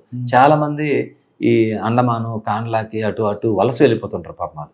మిగతా అప్పుడు పని లేకపోవడం వల్ల వీళ్ళు ఏం చేస్తుంటారంటే కొంతమంది వచ్చి కమ్యూనిస్టులు అని చెప్పి వీళ్ళని చెప్పేసి కొంతమంది వీళ్ళని అట్రాక్ట్ చేసి అటువైపు తీసుకెళ్తుంటారు. అందువల్ల కొంతమంది యూత్ అందులో జాయిన్ అయిపోవడం జరిగింది. మరి అటువైపు వెళ్లకుండా ఆ భావజాలం ప్రభావం చూపకుండా ఉండాలి అనుకుంటే సార్ అప్పుడు మన కొన్ని పల్లెటూరు ప్రాంతాల్లో కొంత పెత్తందారి వ్యవస్థ అని చెప్పేసి ఇక్కడ కొంతమంది వాళ్ళకి సరైన ఉపాధి లేకపోవడం, వాళ్ళకి ఎడ్యుకేట్ చేయలేకపోవడం, పేదరికం, పని లేదు సార్. అక్కడ పని ఉండదు, జీడిపక్కలు కొడితేనే అక్కడ పని ఆ ప్రాంతాల్లో. మిగతా ఏం పని ఉండదు, ఒక పక్క కొండలు ఒక పక్క జీడి తోటలు, అంతే, ఇంకేం లేదు. అందువలన నేను ఆలోచించాను ఏటీలు ఎంత కుర్రవాళ్ళు మంచి పర్సనాలిటీగా ఉంటారు అటువైపు పొద్దాన సైడ్, చాలా బాగుంటారు. కానీ అటువైపు రాంగ్ స్టెప్ వేసి కేసుల్లో ఇన్వాల్వ్ అయిపోయి బాగా లైఫ్ పాడు చేసుకుంటుంటారు. నాకు ఇప్పుడు చాలామంది సెలక్షన్కి వచ్చేవారు, నాకు ఇప్పటికీ తెలుసు. అక్కడ చిన్నారావు అని చెప్పి మాకనాపల్లి అని విలేజ్ అని మంచి నేషనల్ కబడ్డీ ప్లేయర్, ఆయన సెలెక్ట్ అయ్యాడు పోలీస్ డిపార్ట్మెంట్లో, కేసు ఉందని చెప్పి జాబ్ పోయింది. అయ్యో, అలాగే ఉండిపోయాడు. సార్ మందసాల ఎంతకాలం పనిచేస్తారండి? నేను మందసాలో 1 year వర్క్ చేశాను. 1 year పనిచేస్తారు కదా. మందసాల టౌన్లోనే పోలీస్ స్టేషన్, టౌన్ కదా, మండల హెడ్ క్వార్టర్. సరే, గున్నయ్య గారు కోవా తిన్నారా? గున్నయ్య గారు కోవా ఓకే సార్, అది మేకపాలతో చేస్తారని చెప్పి అది కొద్దిగా ఫేమస్. అక్కడ ఎప్పుడైనా మాకు ఎవరన్నా మా గెస్ట్ వస్తే అదే అడుగుతుంటారు, మేము ఎక్కడికి వెళ్ళి నా గెస్ట్కి అదే ఆఫర్ చేసేవాళ్ళం. అదే మంచిది సార్. ఓకే, తర్వాత మందసా తర్వాత నర్సన్నపేట వచ్చాను సార్. నర్సన్నపేటలో కొద్ది రోజులు చేశాను 1 year. అది తర్వాత మళ్ళీ ఆ అట్మాస్ఫియర్ ఉన్నదని కాశీబొగ్గకి మళ్ళీ నన్ను వేశారు. మీకు చెప్పాను కదా శ్రీనివాసరావు గాంధీ ఇష్యూ తర్వాత మళ్ళీ అక్కడ నన్ను వేశారు. అక్కడ నేను 4 years ఉండిపోయాను సార్ కాశీబొగ్గలో. మీకు అక్కడ ఒక పెక్యులర్ స్టోరీ, ఇందాక చెప్పాను పికెట్ అటాక్ చేసి పోలీసుకి వెళ్తేనే అక్కడ ఇంకో స్టోరీ జరిగింది. అక్కడ గనియా ఎర్రయ్య అని చెప్పేసి ఒక పెద్ద ఆయన ఉండేవాడు, పక్కనే సిగులపల్లి ఆదినారాయణ అని చెప్పేసి ఇద్దరు ఒకే ఊరు, నీలిభద్ర గ్రామం, పలాస మండలం నీలిభద్ర గ్రామంలో గనియా ఎర్రయ్య అని ఒక పెద్ద కుటుంబం. వాళ్ళకి సంబంధించిన డిస్టెంట్ రిలేషన్ అవుతారు సిగులపల్లి ఆదినారాయణ, వీళ్ళిద్దరు వస్తున్నారు. వాళ్ళకి రైవలరీ ఉంది. రైవలరీ ఉండడం వల్ల వీళ్ళు బజార్కి వెళ్ళి గనియా ఎర్రయ్య సిగిలిపల్లి చిన్నబాబు, సిగిలిపల్లి చిన్నబాబు కొడుకు ఆదినారాయణ ఇద్దరు బజార్కి వెళ్ళి వస్తుంటే గనియా ఎర్రయ్య కొడుకు మన్మథరావు అని చెప్పి వీళ్ళిద్దరు వెళ్ళొచ్చి తోవ కాసి సిగిలిపల్లి చిన్నబాబుని మర్డర్ చేస్తారు. సిగిలిపల్లి చిన్నబాబు తండ్రి మర్డర్ అయినప్పుడు కొడుకు ఆదినారాయణ చాలా చిన్నవాడు అయినప్పుడు ఎంత వేడుకున్నా వీళ్ళు వదలలేదు, అక్కడ చంపేశారు. అప్పుడు వీళ్ళు వచ్చేసారు, వాళ్ళ మీద కేసు పెట్టారు. ఈ ఆదినారాయణ అనేవాడు అలాగలాగా అప్పటికి ఆయనకి 12 సంవత్సరాలు ఎంత, అక్కడ వాళ్ళ ఊరు నుంచి బ్రాహ్మణతర్లని ఒక విలేజ్కి వెళ్ళడానికి నడుచుకొని బజార్కి వెళ్ళి తెచ్చుకుని తోవలో వాళ్ళకి మట్టి రోడ్లో అయిందనమాట 2 గ్రామాల మధ్యలో. అది కక్ష పెట్టుకొని వాళ్ళ నాన్న చంపారని కక్ష పెట్టుకొని ఈ కుర్రవాడు ఆ కేసులో శిక్ష పడుతుంది ఏమని చెప్పేసి అన్ని రోజులు చూశాడంట. అని తర్వాత నాకు తెలిసింది ఆదినారాయణ కుర్రవాడు ఆ గనియా చెప్పాడు కదండి, అప్పటికి ఆయనకి శిక్ష పడలేదు, కేసు కొట్టేశారు. ఆ కేసు మర్డర్ కేసు. ఈ కుర్రవాడు ఏం చేశాడు, చిన్నప్పుడు వాళ్ళ నాన్నని చంపడం కల్లారా చూశాడు. అక్కడ చూసిన దాన్ని తట్టుకోలేక ఇక్కడ నాకు కోర్టులో న్యాయం జరగలేదు, పోలీస్ స్టేషన్ దగ్గర న్యాయం జరగలేదని ఈయన తిన్నకి వెళ్ళిపోయి ఎవరి ద్వారా ఎప్పుడో చెప్పి అన్నంలోకి చేరిపోయాడు. ఆదినారాయణ తండ్రిని చంపారు కదా, కొడుకు చట్టం శిక్షించలేదని చెప్పేసి అన్నంలోకి వెళ్ళిపోయాడు. వాళ్ళు సపోర్ట్ తీసుకొని నీలిభద్ర నక్సలైట్లు అటాక్ చేస్తారని తెలిసి పోలీసులు పికెట్ పెట్టారు. అప్పుడు నక్సలైట్లు తీసుకొని వచ్చి వాళ్ళ ఇంటి పక్కన ఉండే వాళ్ళ తండ్రిని చంపిన వాళ్ళ మీద అటాక్ చేయించాడు. ఓకే, మీకు అర్థమైందా? అవును. అటాక్ చేస్తే ఆయన తప్పించుకున్నాడు. మన్మథరావు అన్నాడు. ఎవరైతే ఫాదర్ చంపాడో ఎక్కువగా యాక్టివ్ చేసిన మన్మథరావుని ఆ రోజు అటాక్లో పోలీస్ హెడ్ కానిస్టేబుల్ దొరికి ఫైరింగ్లో ఎదురుకొని నిలబడిన హెడ్ కానిస్టేబుల్ చనిపోయాడు, కానీ మన్మథరావు మిస్ అయిపోయాడు. వీళ్ళందరూ నక్సలైట్ తీసుకుని వెళ్ళి అటాక్ చేసినా ఆయనకి సక్సెస్ అవ్వలేదు. అందులో సక్సెస్ అవ్వకపోవడం వల్ల ఏం చేశాడు, మళ్ళీ నక్సలైట్లో ఉండి మరి ఇంకా లాభం లేదని చెప్పేసి అప్పుడు అందులో కేసు అయింది ఈయనకి. ఈయన కూడా మళ్ళీ బయటకు వచ్చాడు. బయటకు వచ్చేసి వీళ్ళు రిలేషన్ అవుతారు. ఎవరైతే ఫాదర్ని చంపాడో, అంటే ఫాదర్ని చంపినా వీళ్ళ ఫాదర్ చనిపోయాడు ఎర్రయ్య, కానీ వాళ్ళ కొడుకు ఉన్నాడు. ఆ కొడుకే వాళ్ళ నాన్న, వాళ్ళ నాన్న ఈ కొడుకు ఉన్నారు, ఈ చనిపోయిన నాన్న ఈ కొడుకు ఉన్నారు. వాళ్ళ ఫాదర్ జనరల్గా చనిపోయాడు, వీళ్ళ ఫాదర్ ఏమో మర్డర్లో చనిపోయాడు. ఎప్పుడైతే నక్సలైట్లు ఇచ్చి ఈయన చంపడానికి వెళ్ళాడో ఆడు దొరకలే, మిస్ అయిపోయాడు. ఈడు మళ్ళీ నక్సలైట్ల నుంచి మళ్ళీ లొంగిపోయి వచ్చేసి జనజీవన శ్రమంతో కలిసి వీళ్ళ బావ అవుతాడు ఆయనకి, బంధువు అని పిలుచుకొని వీళ్ళిద్దరు కలిసి ఫ్రెండ్ అయిపోయినట్టు కలిసి మరింత పాచకక్షలు వదిలిసాం, కలిసి తిరిగేవాడు. మీరు చూడండి అక్కడ.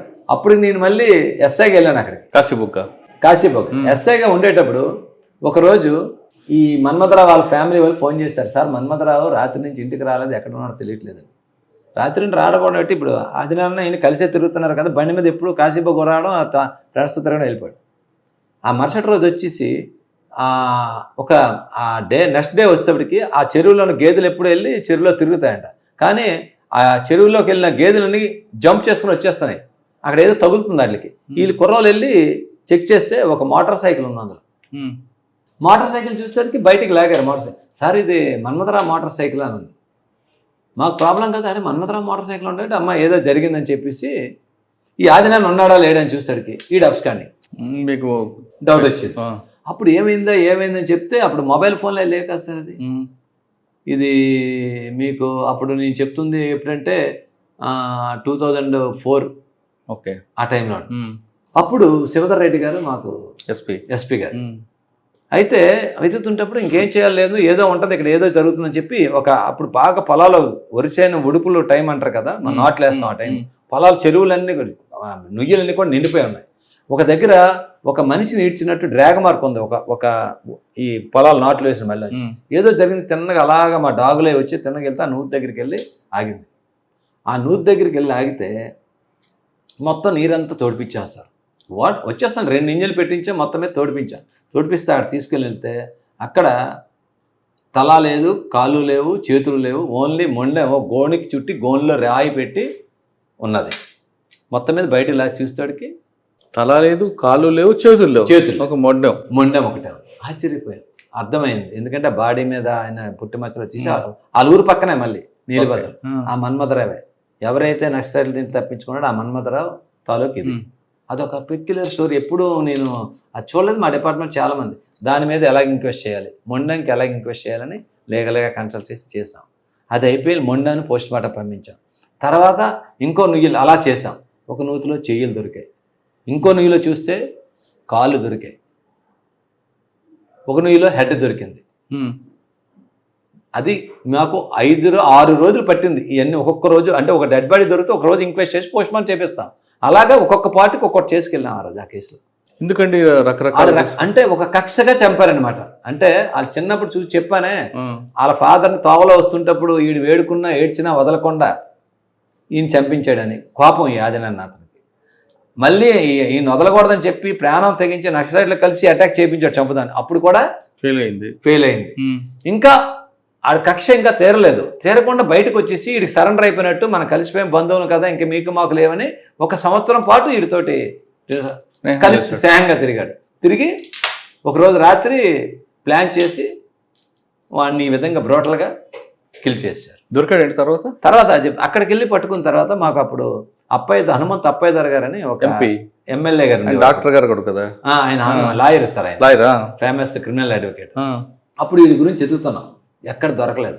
ఒక అతను నాకు సలహా ఇచ్చాడు, ఎస్ఐ గారు మీరు ఇలా తిరగడం కాదండి, ఆడు చాలా వెళ్ళిపోయాడు, మీకు ఎందుకన్నా మంచిది దొరగారికి మీరు వెళ్ళి అడగండి, ఎందుకంటే ఆ ప్రాంతం అందరూ ఏదొచ్చినా ఆయన్ని అడ్వకేట్ కమ్మ పొలిటికల్ నాయకుడు, ఆయన ఎమ్మెల్యే కమ్మ క్రిమినల్ అడ్వకేట్, మీకు ఆయన ఏదన్నా ఉంటే చెప్తాడండి అన్నాడు.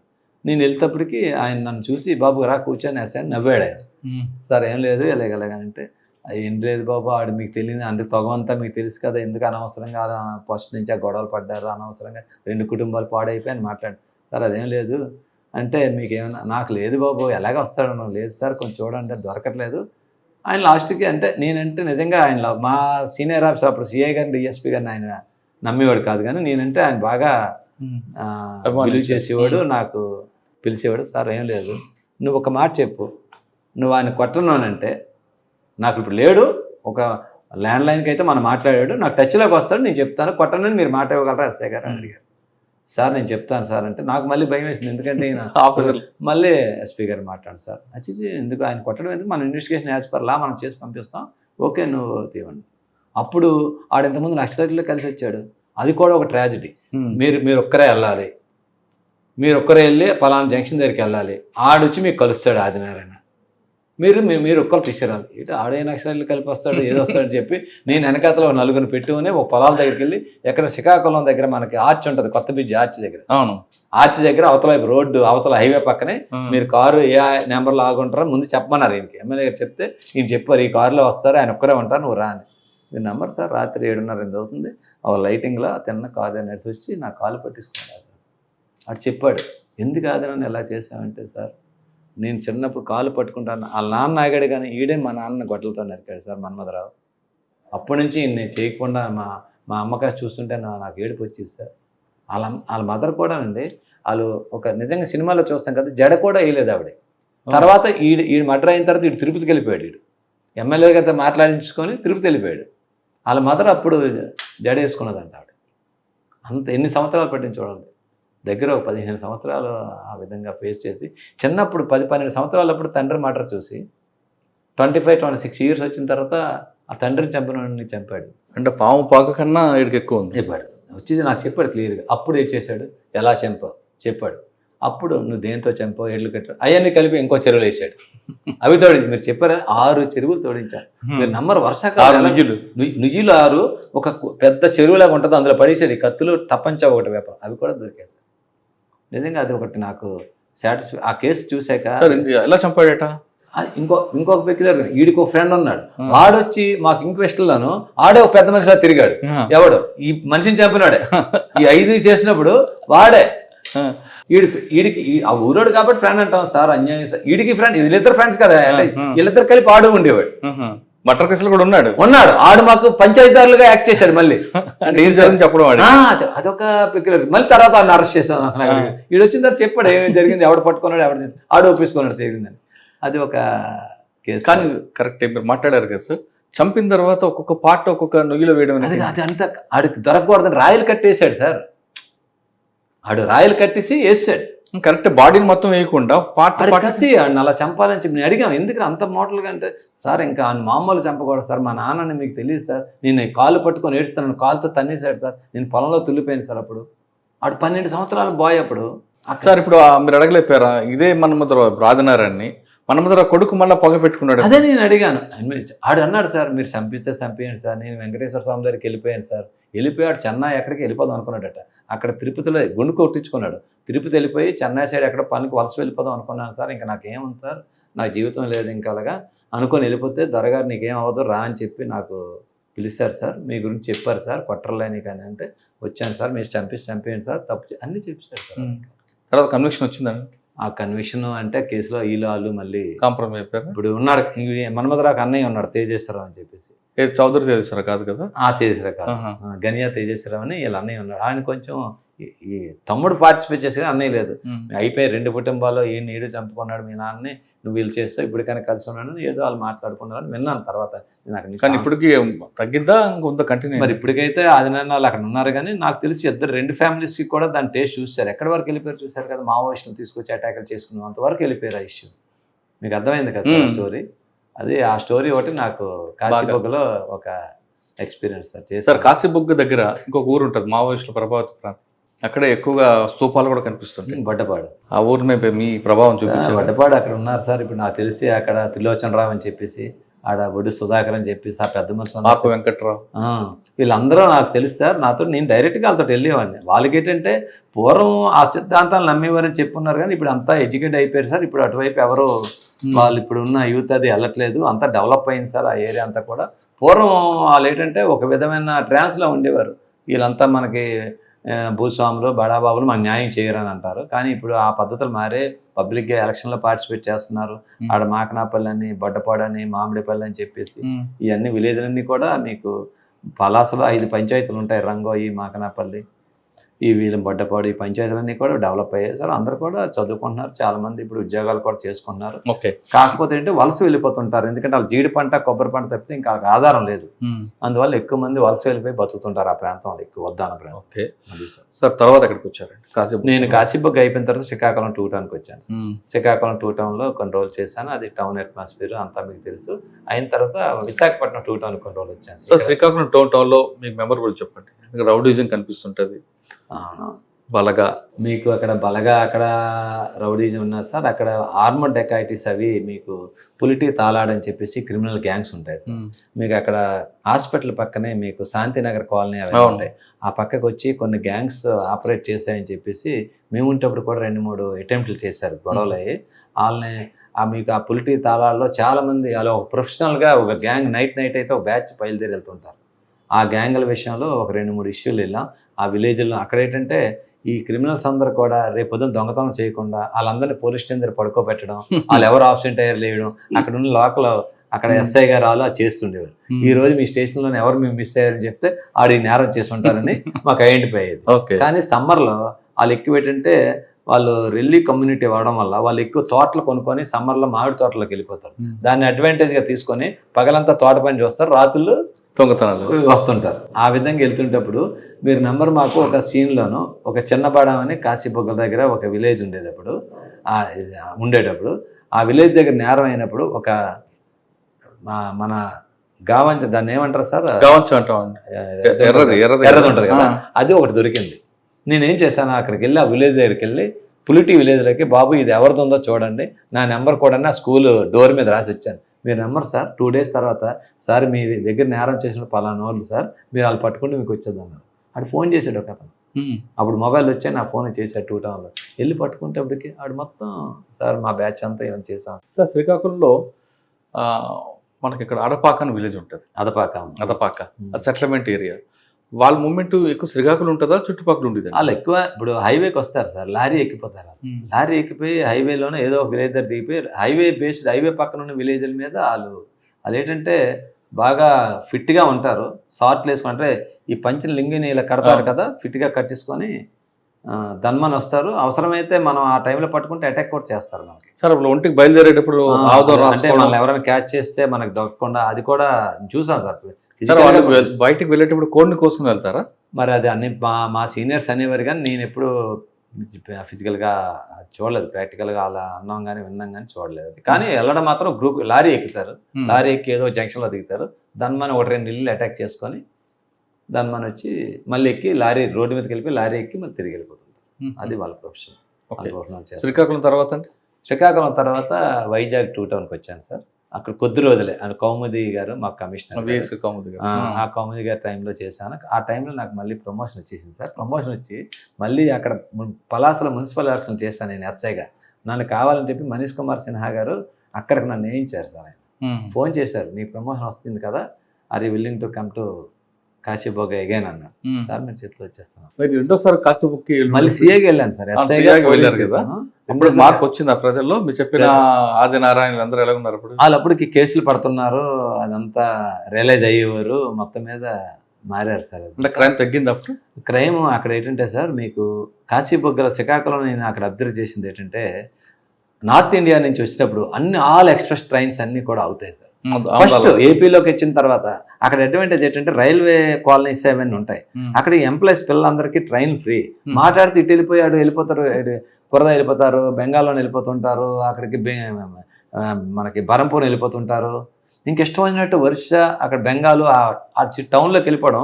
ఈ రైల్వే కనెక్షన్ ఉండడం వల్ల ఇక్కడ వాళ్ళకి ఏదన్నా నేరం చేస్తే అక్కడికి వెళ్ళి సెలర్ తీసుకుంటారు, అక్కడ ఏం చేస్తే ఇక్కడికి వచ్చి సెలర్ తీసుకుంటారు. ఆ విధమైన అక్కడ క్రిమినల్ ఈజీ.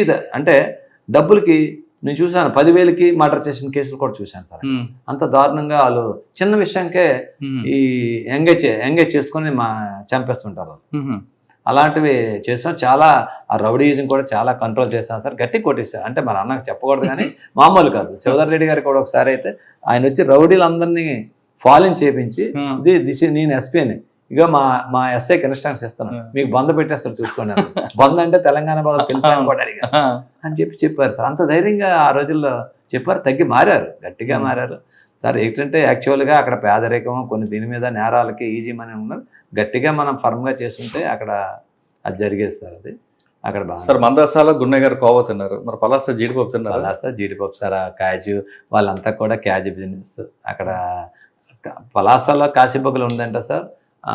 ఆ బిజినెస్ చేయించే వాళ్ళు వర్కింగ్ కమ్యూనిటీ వీళ్ళే ఉంటారు సార్. పేదరికం అది బాగానే ఉంటుంది, రుచి బాగుంటుంది. క్యాజు అక్కడ మ్యానుఫ్యాక్చరింగ్ అక్కడే కదా సార్, బాగా పండడం అక్కడే, వాళ్ళు దాన్ని ప్రాసెస్ చేయడం కూడా అక్కడ నుంచి ఎక్స్పోర్ట్ చేస్తుంటారు. ఓకే. తర్వాత ఎక్కడికి వచ్చారండి కాశీబొగ్గల తర్వాత? అయిపోయిన తర్వాత అక్కడ నుంచి అప్పుడు పూర్ణచంద్రరావు గారు నాకు పరిచయం సార్. పరిచయం వల్ల ఆయన కమిషనర్గా మళ్ళీ వచ్చారు ఇక్కడ విశాఖపట్నం. వచ్చినప్పుడు జస్ట్ అనగా ఆయనకి కలవాలని ఒక బొకే తీసుకొచ్చి ఇలాగే వచ్చి బొకే ఇచ్చాను. ఏమైనా నువ్వు సిటీకి రావేయటని అన్నారు. అక్కడ నాకు ప్రాబ్లం ఏమైందంటే సార్, ఇలాగా నేను అక్కడ సీఏకి ఉంటేప్పుడు సోంపేటలో ఒక పెద్ద ఫైరింగ్ అయిపోయి పవర్ ప్లాంట్ ఇష్యూ జరిగింది ఎన్సీసీ. ఆ ఇష్యూ జరిగేటప్పుడు చాలా ప్రాబ్లం ఫేస్ చేశాను. ఎందుకంటే ఆల్మోస్ట్ నేను అప్పుడు మాకు సంజయ్ కుమార్ జైన్ గారు ఎస్పీ గారు ఉండేవారు. ఆయన ఉండేటప్పుడు అక్కడే మొత్తం నేను కాచిపోగా కానీ సోంపేట ఇష్యూలో నేను డైరెక్ట్గా నాకు ఇచ్చేశారు. మళ్ళీ ఫైర్ ఓపెన్ చేశారు మీరేనా? అక్కడ ఫైర్ అంతా మరి సార్ 112 మందిని పోలీసులు ఇంజూర్ చేశారు సార్. దారుణం కొట్టారనమాట. వీళ్ళు ఏం చేసుకున్నారంటే మా వాళ్ళది కూడా పోలీసు 1,200 మంది ఉన్నారు. వాళ్ళు ఇంకా మరి ఎవరు అండర్ గ్రౌండ్ నుంచి వాళ్ళు ట్రైనింగ్ ఇచ్చి ఉన్నారో కానీ మీరు నమ్మరు, పోలీస్ సెంటర్లో ఉండే అదే ఆ ప్లాంట్ ఇనాగ్రేషన్కి ఆ కంపెనీ వాళ్ళతో ఇనాగ్రేషన్కి ఎవరు రాకుండా అది స్టార్ట్ చేపిస్తున్నారు. చుట్టూ ఒక చుక్కల్లా కనిపిస్తున్నారు నేనున్నా ఫిజికల్గా. అన్ని గ్రామాల నుంచి పోలీసుని సరెండర్ చేసుకొని ఆడవాళ్ళు మగవాళ్ళు నడిచి వస్తాను. ఇంటి ఇలాగ వచ్చేస్తారు దేనిగా, వాళ్ళ చేతిలో ఏమీ లేవు. అక్కడ దగ్గరికి వచ్చేప్పటికి ఆ మట్టిలోంచి ఒక్కొక్కరు పెద్ద పెద్ద స్టిక్లు లాగారు. సినిమాలో లాగుతాం చూసారా, అంటే వాళ్ళ ప్లానర్గా ముందే పాతి పెట్టుకొని ఉంచారు. వచ్చి ఇంకా వాళ్ళకి మనకి లాఠీ చార్జీ అవ్వడం, అటాకులు చేసుకోవడం. ఏంటి సార్, మా దగ్గర ఉన్న క్రేన్ గార్డు ఆడు దుడ్డి గారితో కొడితే 4 ముక్కలు అయిపోయింది అంతే. 112 మంది నాకు కరెక్ట్గా లెక్క తెలియదు కానీ సార్ ఇంజూరీ అయిపోయారు పోలీసు వాళ్ళు, ఇంక్లూడింగ్ ఐపీఎస్ ఆఫీసర్లు కూడా దారుణం కొట్టారు అక్కడ. ఎవరండి ఐపీఎస్లు ఉన్నారు సార్.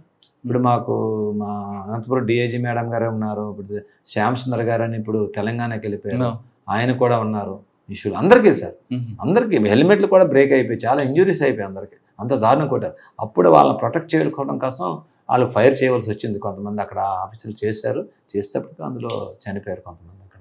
అక్కడ నుంచి అప్పుడు అది ఆగింది. దాని తర్వాత మళ్ళీ ఎన్సీసీ ఆఫీస్ మీదకి వెళ్ళిపోయి తగలెట్టేశారు, చుట్టూ లోన గడపెట్టేస్తారు, ఎంప్లాయీస్ని చుట్టూ అగ్గి పెట్టేస్తారు. పెద్ద ఒక ఇష్యూలా జరిగింది. సోషల్ బాయ్కి అట్లా చేశారు. పోలీస్కి మంచినీళ్ళు ఇవ్వలేదు, పోలీస్ ఫ్యామిలీ క్వార్టర్స్లో ఉంటే అటాక్కి వెళ్ళిపోయారు అక్కడికి. వాళ్ళు కూడా పిల్లల్ని ఎత్తుకొని ఫ్యామిలీలు పారిపోయారు. అదొక చాలా దారుణమైన ఇష్యూ. సార్ దీని వెనక మావోయిస్ట్ పార్టీ ఉందా అప్పుడు? వాళ్ళు ఉన్నారు అని కాదు కానీ మోటివేషన్ అయితే ఆ డైరెక్షన్లో పబ్లిక్ అంటే అక్కడ కొన్ని యాక్చువల్గా వాళ్ళకి సింపథైజర్ అయిన గ్రామాలు ఉన్నాయి సార్ అక్కడ. వాళ్ళందరూ కూడా ఇందులో పార్టిసిపేషన్ ఎక్కువ చేశారు. లేకపోతే అంత రివార్డ్ 1000 మంది దాటిని పోలీసు మీద అటాక్ చేశారంటే చిన్న ఇష్యూ కాదు కదా సార్. మీరు చూడండి సార్, అందులో మీరు ఎంక్వైరీ దీంట్లో ఎదుర్కొన్నారా? ఉన్నాం సార్, అక్కడ ఉన్నాం. కానీ కాకపోతే అంటే మాకు మంచి సంజయ్ కుమార్ జైన్ గారు ఆఫీసర్ సార్ బాగా డీల్ చేశారు. ఆయన ఇమీడియట్గా వెంటనే స్పాట్కి రావడం, అందరికి మాకు ధైర్యం చెప్పడం గ్రౌండ్ లెవెల్ ఆఫీసర్లకి, అదొకటే ఇష్యూ. సార్ అంత ఫైర్ చేశారు, సరే క్యాజువల్స్ ఉన్నాయి, ఎవరైతే ఫస్ట్ ప్రొవోక్ చేసిన వాడిని పికప్ చేశారా? సార్ ప్రొవోకేట్ చేయడం అంటే ఎక్కడ చేశారు సార్? అక్కడ ప్రొవోకేషన్ ఏం లేదు, కొట్టేస్తున్నారు, దొరికినట్టు కొట్టేస్తున్నారు, పోలీసుల్ని కొట్టేస్తున్నారు, కెమెరా లాక్కున్నారు, జీబులకు పగల కొట్టేస్తున్నారు, కాల్ చేస్తున్నారు, ఇంకేం లేదు. ఇంకా గత్యంతరం లేక మరి వాళ్ళు, నేను చెప్పకూడదు, వాళ్ళు ఫైర్ ఓపెన్ చేసిన తర్వాత ఎంత టైంకి కంట్రోల్కి వచ్చిందండి? ఫైర్ ఓపెన్ చేస్తే కంట్రోల్కి ఇంకేం లేదు సార్. ఉండే వాళ్ళందరూ యాక్చువల్గా ఏంటంటే పోలీసు అందరూ యాక్చువల్గా పరారు. మా వాళ్ళు చెప్తాను కదా, ఎందుకంటే అది ఒక విధంగా మా స్టాఫే మమ్మల్ని తిట్టారు. ఆఫీసర్లు మాకు చేతికి వెపన్ లేకుండా వీళ్ళతో దాపులు తిన్నారు, మాకు వెపన్ ఇవ్వలేదు. అప్పుడున్న ఎస్పీ గారు చేసిన మంచి పని ఏంటంటే, వద్దు ఆయనకి మరి 438 కానీ ఓన్లీ ఆఫీసర్ చేతికే పిస్టల్ లాగా ఇచ్చారు, కానీ స్టాఫ్ చేతికి గన్లు ఎవరికి ఇవ్వాల. గన్లు ఇచ్చుంటే వీళ్ళు దెబ్బతింటూ ఊరుకోరు కదా వీళ్ళు. అవును, అది పవర్ఫుల్ వెపన్ కొట్టిస్తే చాలా మంది చచ్చిపోతారు. అలాగైతే ఎవరికి ఓన్లీ ఆఫీసర్ల చేతిలో ఉన్నది. అది కూడా లాస్ట్లో వీళ్ళు ఇంకా తోకాసి వీళ్ళని అటాక్ ఇస్తారంటే వాళ్ళు ఫైర్ చేయవలసి వచ్చింది. ఫైర్ అయిన తర్వాత కూడా స్టార్ట్ అయిందా? ఫైర్ ముందు అవ్వలేదు సార్, మీరు కొట్టిన తర్వాత ఆగింది అప్పటికేనది. వాళ్ళు కొట్టేస్తున్నారు, ఫైర్ ఓపెన్ చేశారు. ఫైర్ ఓపెన్ చేసిన తర్వాత వాళ్ళు పడిపోయారు. పడిపోయిన తర్వాత అప్పుడు వాళ్ళు వెనక్కి జంకారు, ఇంకా అటాక్ ఇవ్వడం తగ్గిపోయింది.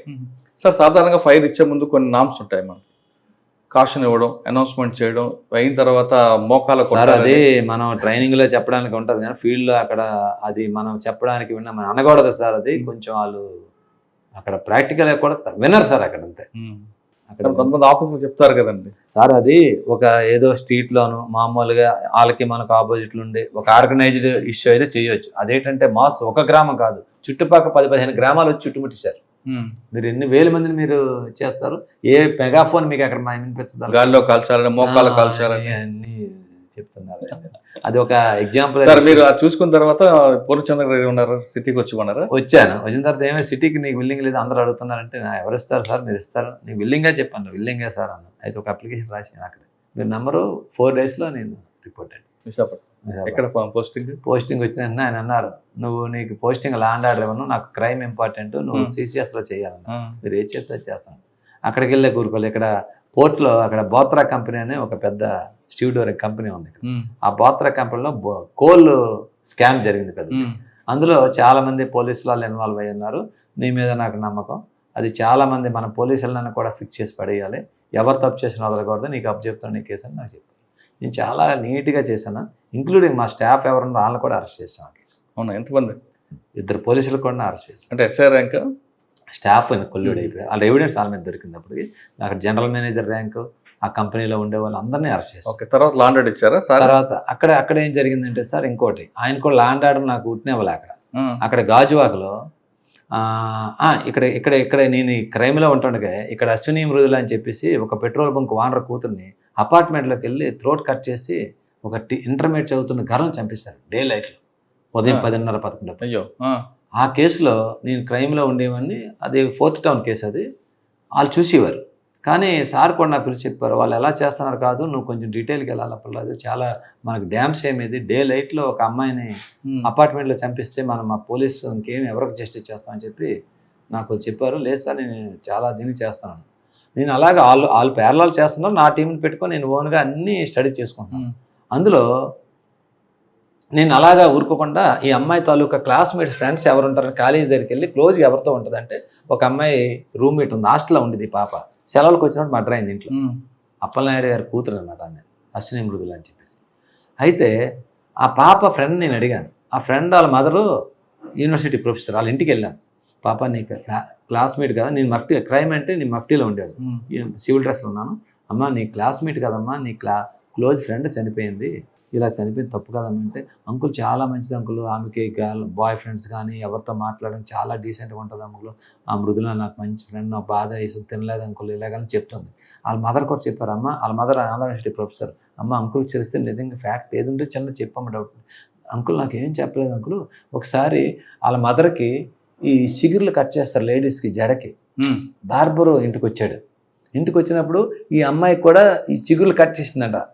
పాప కూడా కట్ చేసి అని చెప్పి, ఆయన పేరు దుర్గారావు పాప కూడా కట్ చేసి అని చెప్పి, మా మమ్మీ లోనికి వెళ్ళినప్పుడు నన్ను ఇలా కట్ చేసాడు, ఇక్కడ ప్రెస్ చేశాడు అంకులు, ప్రెస్ చేశాడని చెప్పి నాకు చెప్పింది అంకులు అన్నాడు. అమ్మాయి చెప్పింది. అచ్చా, బార్బర్ వచ్చి అమ్మాయిని టచ్ చేశాడు. అమ్మాయిని మదరే చిగురు కట్ చేయమని, జడా చిగురులు. అప్పుడు ఆడు ఏం చేశాడు, ఇక్కడ ప్రెస్ చేశాడంట షోల్డర్ మీద అమ్మాయిని. ఆ విషయం హాస్టల్కి వెళ్ళి ఆడు చూడు మా ఇంటికి వస్తాడు, మమ్మీ ఇలా కట్ చేయమంటే ఆడు నాకు ఇలా ప్రెస్ చేశాడు ఇక్కడ, ఈడియట్ ఫీల్ అని అన్నదంట. మమ్మీ చెప్పలేదు, మళ్ళీ తిడుతుంది, గొడవ అవుతుంది అని ఒక్కటే చెప్పింది. అయితే నాకు ఎందుకో అసలు ఆడెవడు ఇదని చెప్పేసి వస్తే, వాడు వీళ్ళ ఇంటి పక్కనే ఒక షాప్ పెట్టుకొని ఉంటాడు. వీళ్ళ ఇంటికి వెళ్ళి వాళ్ళకి డై వేయడానికి దేనికన్నా వెళ్తుంటాడు ఇంటికి.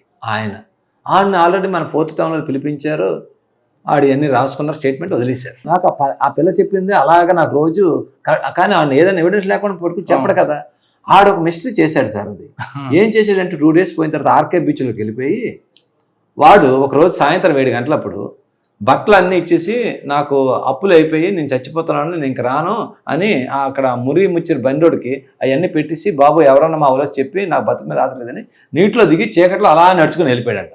అప్పుడు మన 3 town వాళ్ళకి అదంతా ముచ్చిరోడు చెప్పాడు, మిస్సింగ్ కేసు కట్టారు, చచ్చిపోయి ఉంటాడని. నాకు అర్థం కదా, అమ్మాయిలు చెప్పింది చచ్చిపోయి నేను చూస్తున్నాడు, డెడ్ బాడీ వస్తుంది కదా 1 or 2 daysలోను, ఆ డెడ్ బాడీ వస్తుందని చూసి, ఒకరోజు రాలేదు డెడ్ బాడీ. అది యాక్చువల్గా సముద్రంలోకి వెళ్తే అవర్స్లో వచ్చేస్తుంది వెనక్కి. అది 2 రోజులు రాలేదు, 3 రోజులు రాలే. అప్పుడు నాకు ఎందుకో డౌట్ వచ్చింది సార్. అప్పుడు ఆ టవర్ లొకేషన్కి వెళ్ళాను. టవర్ లొకేషన్కి వెళ్తే మా వాళ్ళు పొట్టుటంలో ఏం చేశారు, ఈ షాపు ఇంటి పక్కనే షాపు, ఇంటి పక్కన షాప్ అని ఆడు వెరిఫై చేసి ఇక్కడే ఉంటాడు కదా, ఇదే టవర్ వచ్చిందని వదిలేశారు. కానీ నేను డీప్గా ఆ షాపులో ఉండేవాళ్ళు కొంతమందితో మాట్లాడినప్పుడు, సార్ ఆ నాన్నకి ఎడికి ఫైనాన్షియల్ ట్రాన్సాక్షన్ వచ్చాయి, ఆ 2 months ముందు మాధవదారు వెళ్ళిపోయాడు సార్, ఇక్కడ షాప్ లేడు సార్ అన్నాడు. కానీ ఆ టవర్ లొకేషన్ అయితే రోజు వస్తుంటాడు ఇక్కడికి, సార్ వెళ్ళిన దగ్గర నుంచి రాడు సార్ అని అన్నాడు, షాప్లో ఉన్నారు. కానీ ఆ రోజు ఇక్కడికి టవర్ లొకేషన్ వచ్చింది. అమ్మ ఈడేదో మిస్టరీ ఉంది అని చెప్పి నాకు క్లూ దొరికింది. ఆడి మీద పెట్టాను. ఆడు పెడితేప్పటికి ఆడు డెడ్ బాడీ లేదు, వాడు మనిషి లేడు. అప్పుడు పెట్టుకుంటే ఏం చేయాలి, ఎలా లాగాలి ఆడు ఫోన్ అన్ని ఇక్కడ వదిలేసి, ఫోన్ కూడా వదిలేసి వెళ్ళిపోయాడు.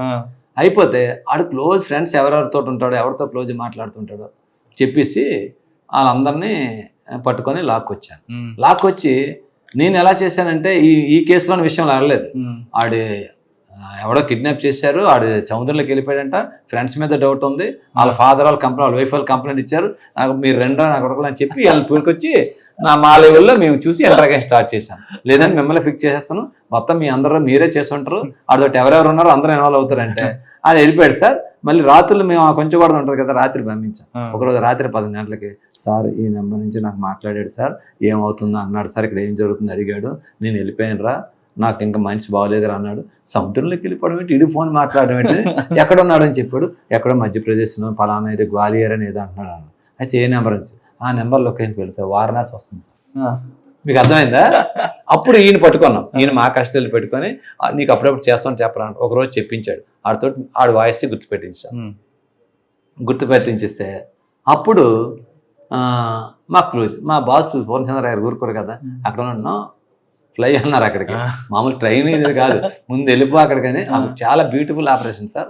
ఇక్కడ మా టెక్ టీం ఉంటుంది, లక్ష్మోజీ అని ఒక ఇన్స్పెక్టర్ ఉండేవాడు, ఎస్ఐ అప్పుడు ఆయన, నేను ఇన్స్పెక్టర్. లక్ష్మోజీ ఇక్కడ పెట్టాడు, నేను ఇక్కడ టవర్ ఆయన ఫోన్ ఉంది, అక్కడ చూడు అక్కడ ఉన్నాడు, నువ్వు పార్క్ ఉన్నారా, పార్క్ ఇటువైపు రా అన్నాడు.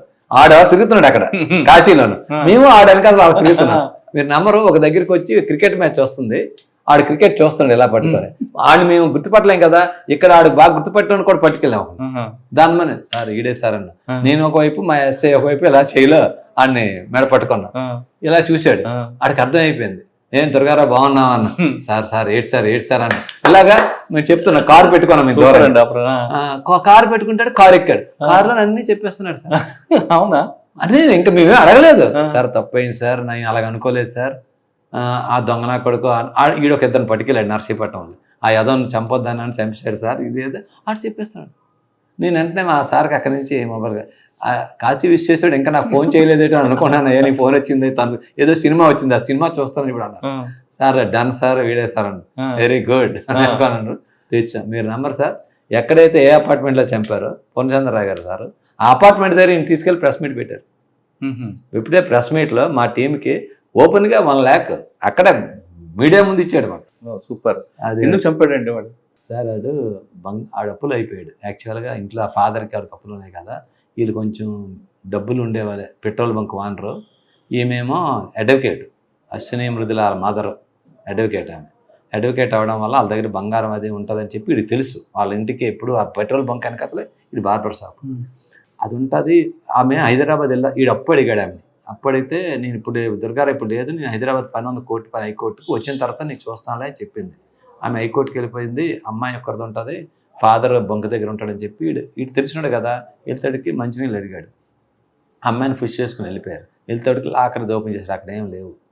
ఓపెన్ లేపడం వల్ల ఇంక చెప్పేస్తా అని చెప్పేసి ఆమె ఉంటే మెల్లం చైన్ అది లాగేసి ఆమెను ఇలాగ బ్లేడ్తో చాకుతో కట్ చేసి బాత్రూంలో పడేశారు. ఒక్కడేనా? ఇద్దరు, ముగ్గురు, ఈడుని ఇంకొక ఇద్దరు ఉన్నారు. వీళ్ళు అమ్మాయి ఇప్పుడు అడ్డుకున్నందుకు అంటే చిన్న అమ్మాయి పట్టుకొని సార్ పెట్టేసారు. అక్కడ ఎందుకు పట్టుకున్నాడండి? ఇక్కడ టచ్ చేశాడు. ఆడు ఎంత ఆడపిల్ల కదా, ఇలాగే ప్రెస్ చేశాడు అంతే అదవాడు. అడిగారా మీరు? నేను తర్వాత అడిగాను, సార్ ఏదో మా అమ్మలు చేశాను ఇంటెన్షన్ కాదు సార్ ఏదో అన్నాడు. కానీ ఆ చిన్న పిల్ల ఇచ్చిన క్లూ సార్ నాకు, ఎవరు క్లాస్మేట్. ఆ చిన్నపిల్ల ఇచ్చిన క్లూ ఇది చేసిన మిస్టేక్ మీ కేసు బ్రేక్ చూసారు. అదే నేను అందుకే నేను ఎప్పుడైనా సీన్లోకి వెళ్ళిపోయినప్పుడు కూర్చుండిపోతాను. ఎక్కువ దేని మీద ఏదో ఒకటి మనం సార్ ప్రయత్నం ఇలాంటి కేసులు చాలా ఉన్నాయి, చెప్తే మనకి అవ్వదు. చాలా కేసులు ఉన్నాయి చెప్పాను, అలాంటి కేసులు చాలా చేశాను. చేస్తాడు నాకు ఏంటంటే అలాగుంటే మాత్రం ఎప్పటికైనా వచ్చేస్తుంది సార్. ఓకే, ఇప్పుడు చెప్పిన కేసు ఇంకా చెప్పండి. ఇప్పుడు నేను ఇక్కడ పూర్ణచంద్ర గారు ఇక్కడ ఉన్నారా, నేను ఈ కేసులు చేస్తుంటప్పుడు గాజువాకలో ఎవరో ఒక నార్త్ ఇండియన్ గ్యాంగ్ వచ్చి తుపాకులతో తండ్రిని కొడుకుని వైపు నుంచి చంపి వెళ్ళిపోయారు. బంగారం రోబే తలార్వానిపాలెం అని ఉంది ఇక్కడ. గాజువాక పోలీస్ స్టేషన్ లిమిట్స్లో తలార్వానిపాలెం అని ఉంటుంది, ఇప్పుడు దువ్వాడ పోలీస్ స్టేషన్ అయింది. అక్కడ ఫాదర్ని కొడుకుని ఇన్ ఫ్రంట్ ఆఫ్ వైఫ్ని ముందు చంపేసి గోల్డ్ పట్టుకొని పారిపోయారు. ఆ కేసు అక్కడ వచ్చిన తర్వాత భార్యని కూడా చంపారు. భార్యని చంపలే, ఇంట్లోకి వెళ్ళారు, వెపన్లు చూపించారు. కమాన్ ఆడు హిందీలో మాట్లాడుతూ దేవో అని చెప్పేసి వచ్చిరాని తెలుగులో మాట్లాడి వాళ్ళ దగ్గర ఉన్నవన్నీ లాక్కున్నారు. లాక్కున్న తర్వాత వీళ్ళు కొద్దిగా ఈ చనిపోయిన ఫాదరు కొడుకు ఇంకో కొడుకు కూడా ఉన్నాడు. ఈ కొడుకును ఈ ఇద్దరు కొడుకులు రివోల్ట్ అయ్యారు. వాళ్ళు రివోల్ట్ అయినప్పటికీ ఫెస్టల్ తోటి కొట్టిస్తాడు. తండ్రి కొడుకు స్పాట్ డెడ్ ఇంట్లో పట్టుకెళ్ళిపోయారు. ఆ కేసు ఉండేటప్పుడు నువ్వు ఎక్కడ ఉండద్దు, నువ్వు గాజువాక్ జాయిన్ అవ్వ అర్జెంట్. కానీ అప్పుడు గాజువాక్ నాకు పోస్టింగ్ ఇచ్చారు సిఐగా. అక్కడికి వెళ్ళి చెప్తే మీరు నమ్మరు sir, after 1 year that gang call. ఎలాగంటే ఇంక అప్పటి నుంచి ఒక టీం పెట్టుకున్నాం, మేము ఫోన్ పెట్టుకొని ఇంకా వెరిఫై చేస్తూనే ఉన్నాం. హిందీ వాళ్ళు ఎలాగుంటారు, పోర్ట్రేట్ పార్లర్ పెట్టాం, వాళ్ళు ఎలాగుంటారు, డంప్ కార్ తీసాం, టవర్లోకి వెళ్ళి తీస్తాం, అలాగలా తీస్తుంటాడు. ఆడు కర్మకాలి. మళ్ళీ పరవాడ ఏరియాలో ఒక రాబరీ చేశారు. ఒక జంట వెళ్ళిపోతుంటే steel plant employee wife Paravada police station లిమిట్లో ఆ నాలా పక్కనే ఆ జంక్షన్లో ఆపి తుపాకీ చూపించి లాక్కున్నారు. ఇక్కడ చెప్పిన సిమిలారిటీస్ వాళ్ళు చెప్పిన సిమిలారిటీస్ కలిసేసి అమ్మ ఇది ఈ గ్యాంగ్ దానికి కనెక్షన్ వస్తుందని చెప్పి ఆ యాంగిల్లో లాగిన తర్వాత ఒకప్పుడు మాకు ఆ బైక్ అయ్యింది. అదొకటి మాకు అక్కడ ఒకటి అయింది. ఈ తగరపల్లిలో ఏం చేశారు, ఒక టీచరు ఎన్ఆర్ఐ కాలేజ్ టీచరు అక్కడికి వెళ్తుంటప్పుడు ఆవిడ దగ్గర బైక్ లాగేసుకున్నారు. తుపాకీ చూపించి బైక్ లాగేసుకున్నారు. ఆ బైక్ లాగేసుకుంటప్పటికి అక్కడైన బైక్ అక్కడ రాబరీ చేశారే పర్వాలా, ఆ బైక్ ఇక్కడ పోయిన బైక్ మ్యాచ్ అయ్యింది.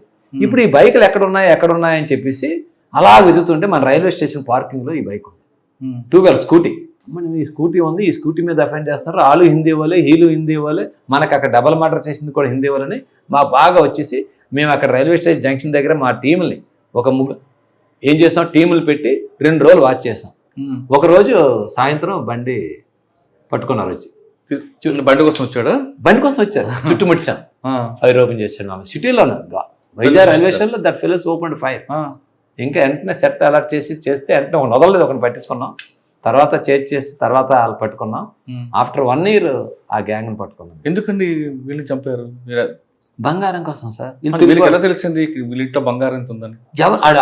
ఎమ్మో ఏం లేదు, తాగేసి వెళ్ళిపోవడం, ఎక్కడ దొరుకుతాలని రాబరీ చేయడం. దగ్గర 10-12 రాబరీ కేసులు డిటెక్ట్ అయ్యాడు. ఎక్కడ వాళ్ళంతా యూపీ. అందులోకి సిఐఎస్ఎఫ్ కానిస్టేబుల్ నీరజ్ కుమార్ అని చెప్పేసి అందులో గ్యాంగ్ మాస్టర్.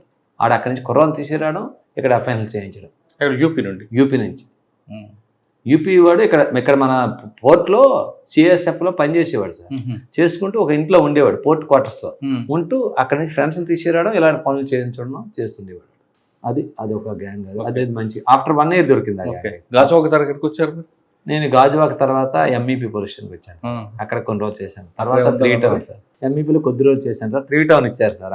అప్పటికి శివధర్ రెడ్డి గారు కమిషనర్, పొంచంద్ర గారు వెళ్ళిపోయారు, శివధర్ రెడ్డి గారు వచ్చారు. 3 Townలో నేను ఉండేటప్పుడే హుదూద్ వచ్చింది సార్. బాగా అటాక్ ఎక్కడ ఇచ్చిందంటే నేను డైరెక్ట్గా హుదూద్లో రోడ్డు మీద ఉండి ఫస్ట్ ఒక స్ట్రోక్ వచ్చింది మనకి, తర్వాత సాయంత్రం మళ్ళీ వచ్చింది. ఆ మధ్యలో బాగా బీచ్లో వెళ్ళిపోండి, మాట వినండి, మళ్ళీ వస్తుంది. కలెక్టర్ గారు చెప్పారు, సిపి గారు చెప్పారు, మళ్ళీ వస్తుంది, ఫోన్లో పని చేయట్లేదు. నా బండి పట్టుకొని తిరిగి మొత్తం అందరినీ చేశాను. అదొకటి డైరెక్ట్గా ఫేస్ చేశాను. ఆ రాత్రి అయిన తర్వాత ఉదయం సీఎం గారు వస్తున్నారు, మీరు అందరు చేయండి, ఒకరికొకరు ఫోన్లు లేవు, మా స్టాఫ్ని పిలిపించడం అదొక మంచి ఎక్స్పీరియన్స్ నాకు. తర్వాత అంటే ఎంబీపీ తర్వాత 3 Town చేశాను. 3 Town తర్వాత మళ్ళీ పిఎం పాలెం వెళ్ళాను. ఇక్కడికి ఈ పిఎం పాలెంలో అప్పుడు అతుల్ సింగ్ గారు కమిషనర్ గారు ఉండే, ఆయన వేశారు. ఇక్కడ కొన్ని రోజులు చేశాను సార్.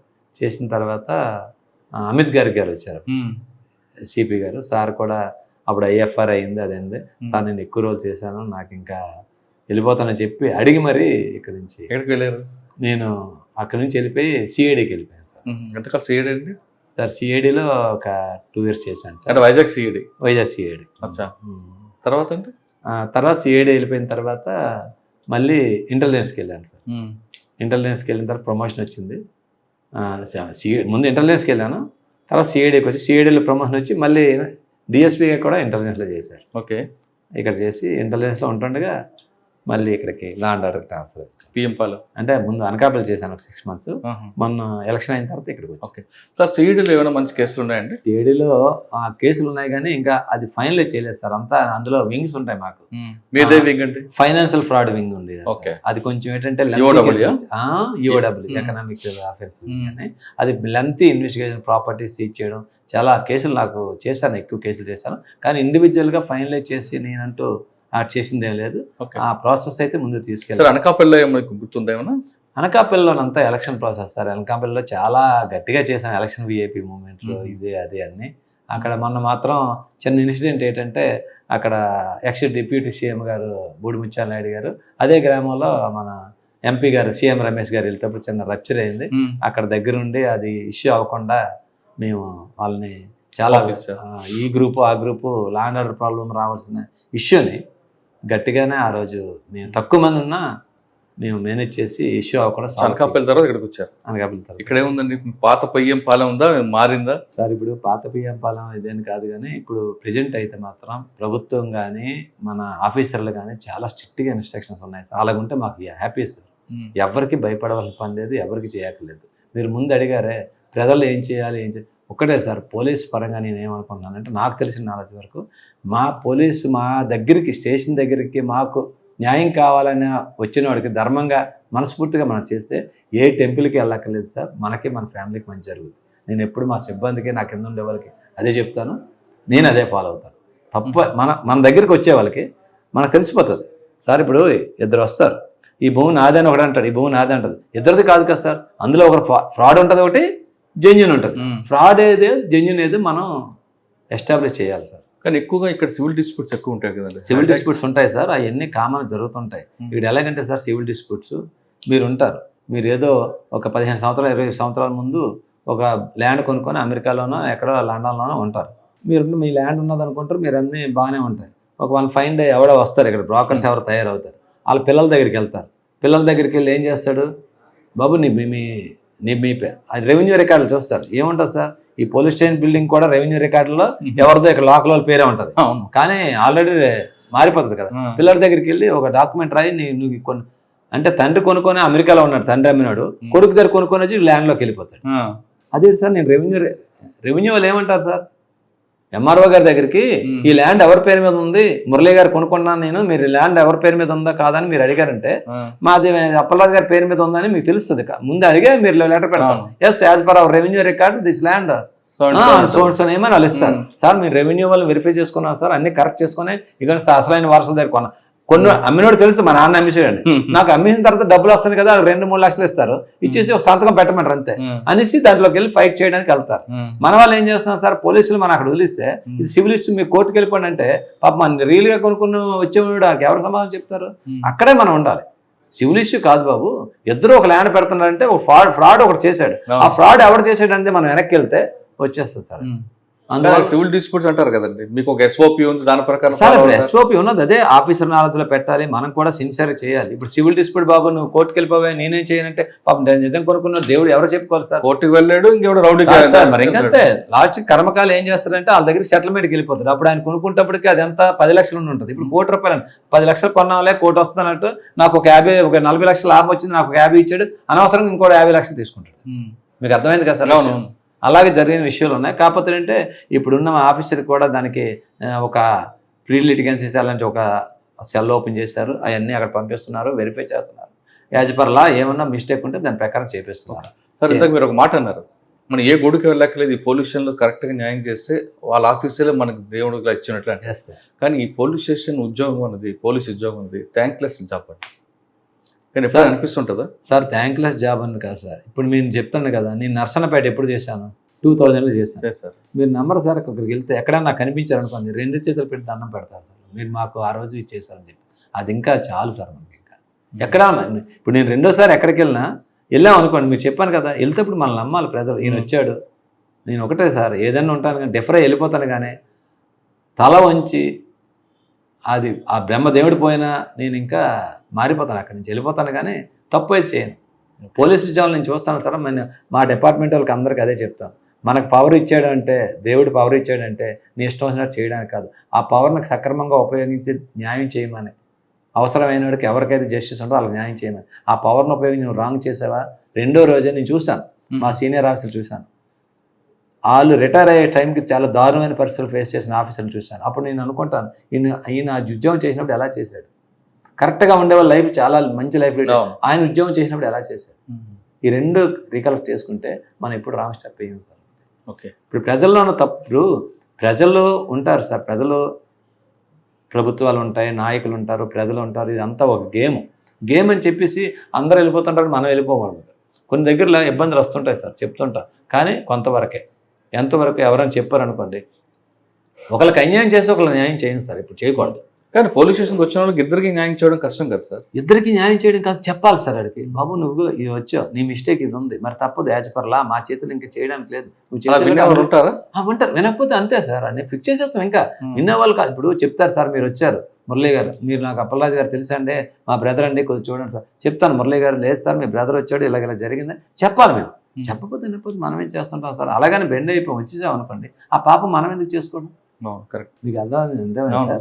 మరి అలాగే ఇప్పుడు ఏం చేస్తున్నారు, ఇప్పుడు ఎంతమంది పోలీసులు ఎన్నిటిలో అన్యాయంగా ఇరుక్కుంటున్నారు కేసుల్లో, అట్లా ఎందుకు అంత అవసరం మనకి, ఇక్కడ కాదు ఇంకో దగ్గర ఉద్యోగం చేసుకుంటాం. అందరూ వీళ్ళగా ఆలోచించాలి సార్, మీకు చెప్తున్నాను కదా, ఆలోచించకపోవడం వల్లే కదా ఇప్పుడు సొసైటీలో ఎంత. ఇప్పుడు ఏంటంటే మీకు ఒక మాట చెప్తున్నాను సార్, పోలీస్ అనేది పోలీసే ఉంటారు, ఒకరు వస్తారు ఈ పోలీసులు మీ నమ్మ అంటారు, మళ్ళీ తర్వాత వాళ్ళు వస్తారు వీళ్ళు నమ్మ అంటారు, అంటే అర్థం ఏంటి సార్ చెప్పండి?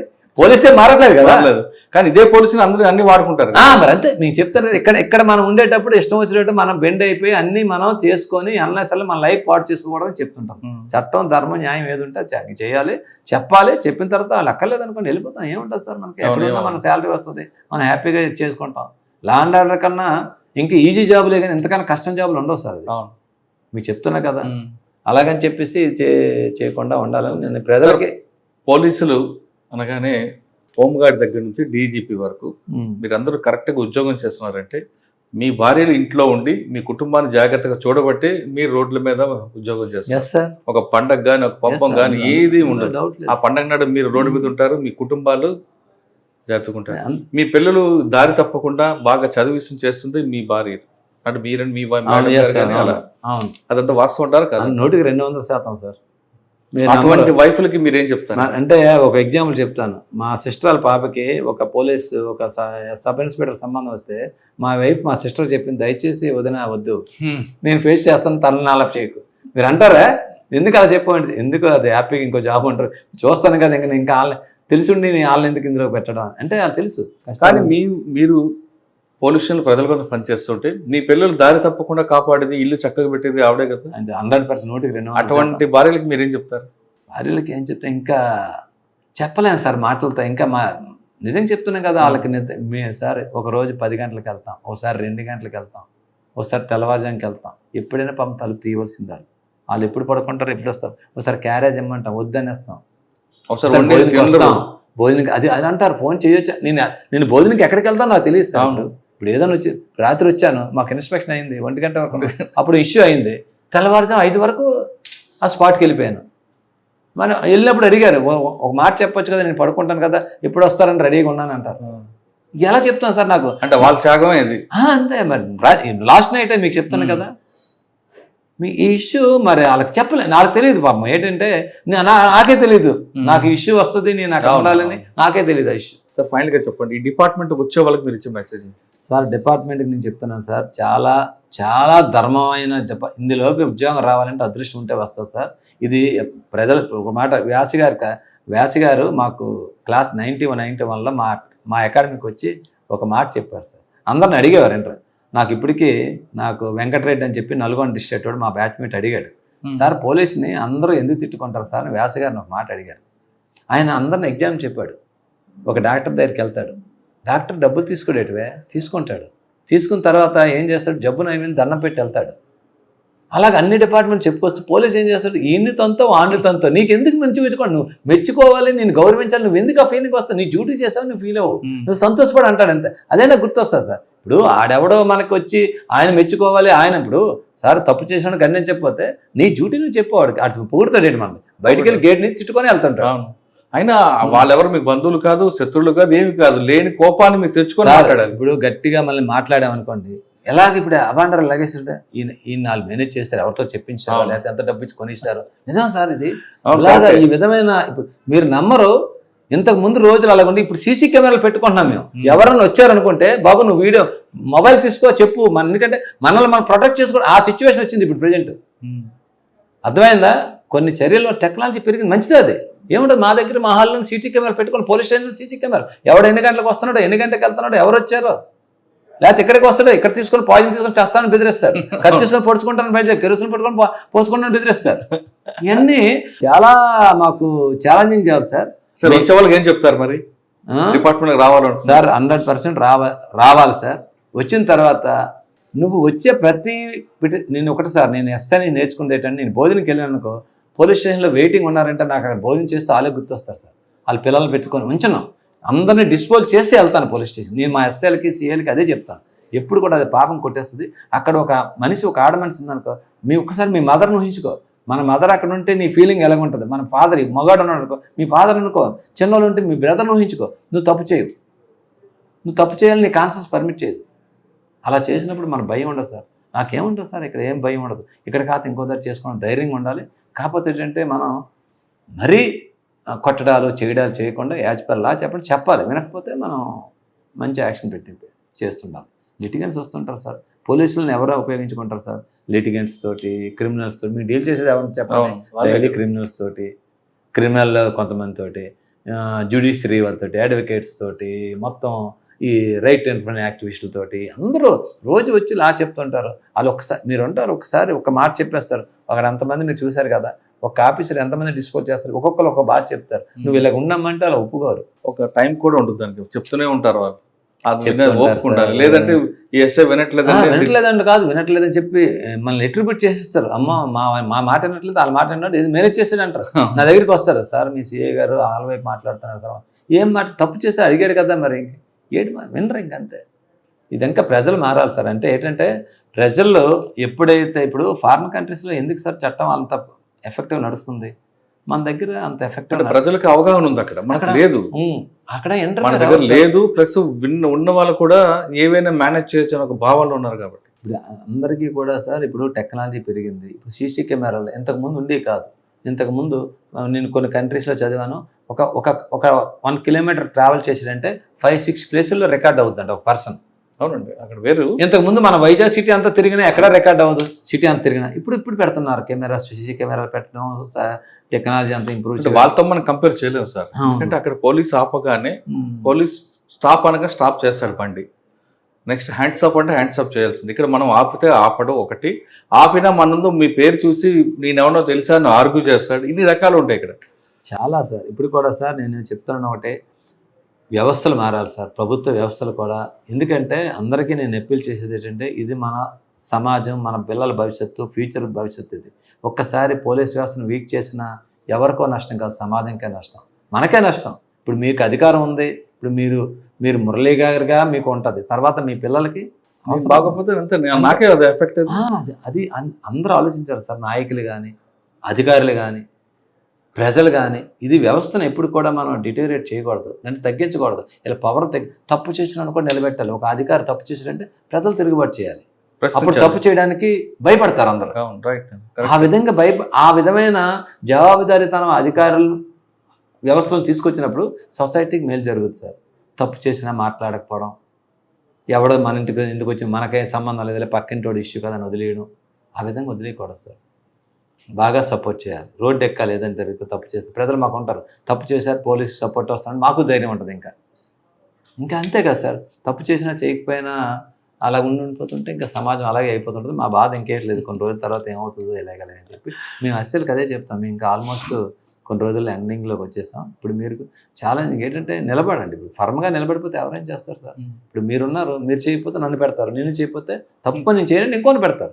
ఎవడైనా అక్కడికి వచ్చి మన ర్యాంకే చేయాలి కానీ ఇంకోటి చేయడు కదా. చేయడు, మనకు ఉద్యోగం తీస్తాడు తప్ప మన గురించి తీయడు కదా సార్. ట్రాన్స్ఫర్ చేస్తారు. నేను వచ్చేసి నేను ఆ పని చేసేస్తానులేండి, మీకు ఎందుకు నేను చూసుకుంటానులేండి అంటే ఇవన్నీ జరుగుతున్నాయి. అవును, ఎవడో ఒకటి పనికిమాల పనులు చేయడం వల్ల ఆ పనికిమాల పనులకి ఎవరో మనం సహకరించడానికి సమాజం, దానికి ప్రజలు బుద్ధి చెప్పాలి. నువ్వు ఎందుకు ఈ పని చేస్తున్నావు, మంచి వాళ్ళు మంచినట్టు సపోర్ట్ చేయాలి. ప్రజలు ప్రశ్నించే తత్వం రావాలి. రావాలి సార్. ఇప్పుడు వస్తుంది, ఇప్పుడు కొంచెం వస్తుంది కానీ ఇంకా ఓపెన్గా రావాలి. ఇప్పుడు అంటారే ఏదైనా మనకి తెలివైన వాళ్ళందరూ కూడా కాముగా ఉంటే క్రిమినల్స్ అంతా రోడ్ల మీదకి వస్తారని చెప్పి, అలా కాకుండా వీళ్ళు రావాలి. క్రిమినల్ అనేవాడికి సమాజంలో చోటు ఉండదురా ఆడికి అన్నట్టు ప్రజల్లో రావాలని. వచ్చినప్పుడు భయపడతారు. ఇంకా ఏ నేరం చేశారనుకోండి ఇంతకుముందు, అలా చేస్తే వస్తుంది సార్. మీలాంటి మీరు ఇన్ని ఇంటర్వ్యూలు చేశారు, ప్రజల దగ్గర తీసుకెళ్తున్నారు కాబట్టి మంచి జరగాలని చెప్పి భగవంతుని కోరుకుంటాం. ఇంకా మా మురళీ గారు ఎక్కువ చేయాలని చెప్పి ఆశిస్తున్నాం. Thank you. పోలీసు ఉద్యోగానికి అదృష్టం ఉంటేనే వస్తుంది అంటున్నారు అప్పలరాజు గారు. వచ్చిన తర్వాత మనం ఏమి చేయకపోయినా, దేవుడి గుడికి వెళ్ళకపోయినా, మనకు నీతిగా, నిజాయితీగా, నిబద్ధగా పనిచేస్తే ఖచ్చితంగా బాధితులు ఇచ్చిన ఆశీస్సులే మనకి దేవుడిచ్చిన వరంగా భరిస్తారంటున్నారు అప్పలరాజు గారు. గుళ్ళకి వెళ్ళక్కలేదు, చర్చికి వెళ్ళక్కలేదు, మసీదుకి వెళ్ళలేదు, మీ దగ్గరకు వచ్చిన బాధితుడికి న్యాయం చేయండి చాలు అంటూ అప్పలరాజు చెప్తారు. వాళ్ళు ఇచ్చిన ఆశీస్సులే మన కుటుంబాలకు కూడా మంచి పేరు వస్తాయి. రేపు పొద్దున సమాజం బాగుపడాలంటే ఖచ్చితంగా పనిచేయాల్సిన అవసరం ఎంత ఉందంటూ అప్పలరాజు గారు చెప్తారు. ఇది అప్పలరాజు గారితో ఎక్స్క్లూజివ్. వచ్చే వారం మరో గెస్ట్ మళ్ళీ కలుస్తా. అంతవరకు నమస్తే. Thank you sir. Thank you very much. నమస్తే. Thank you.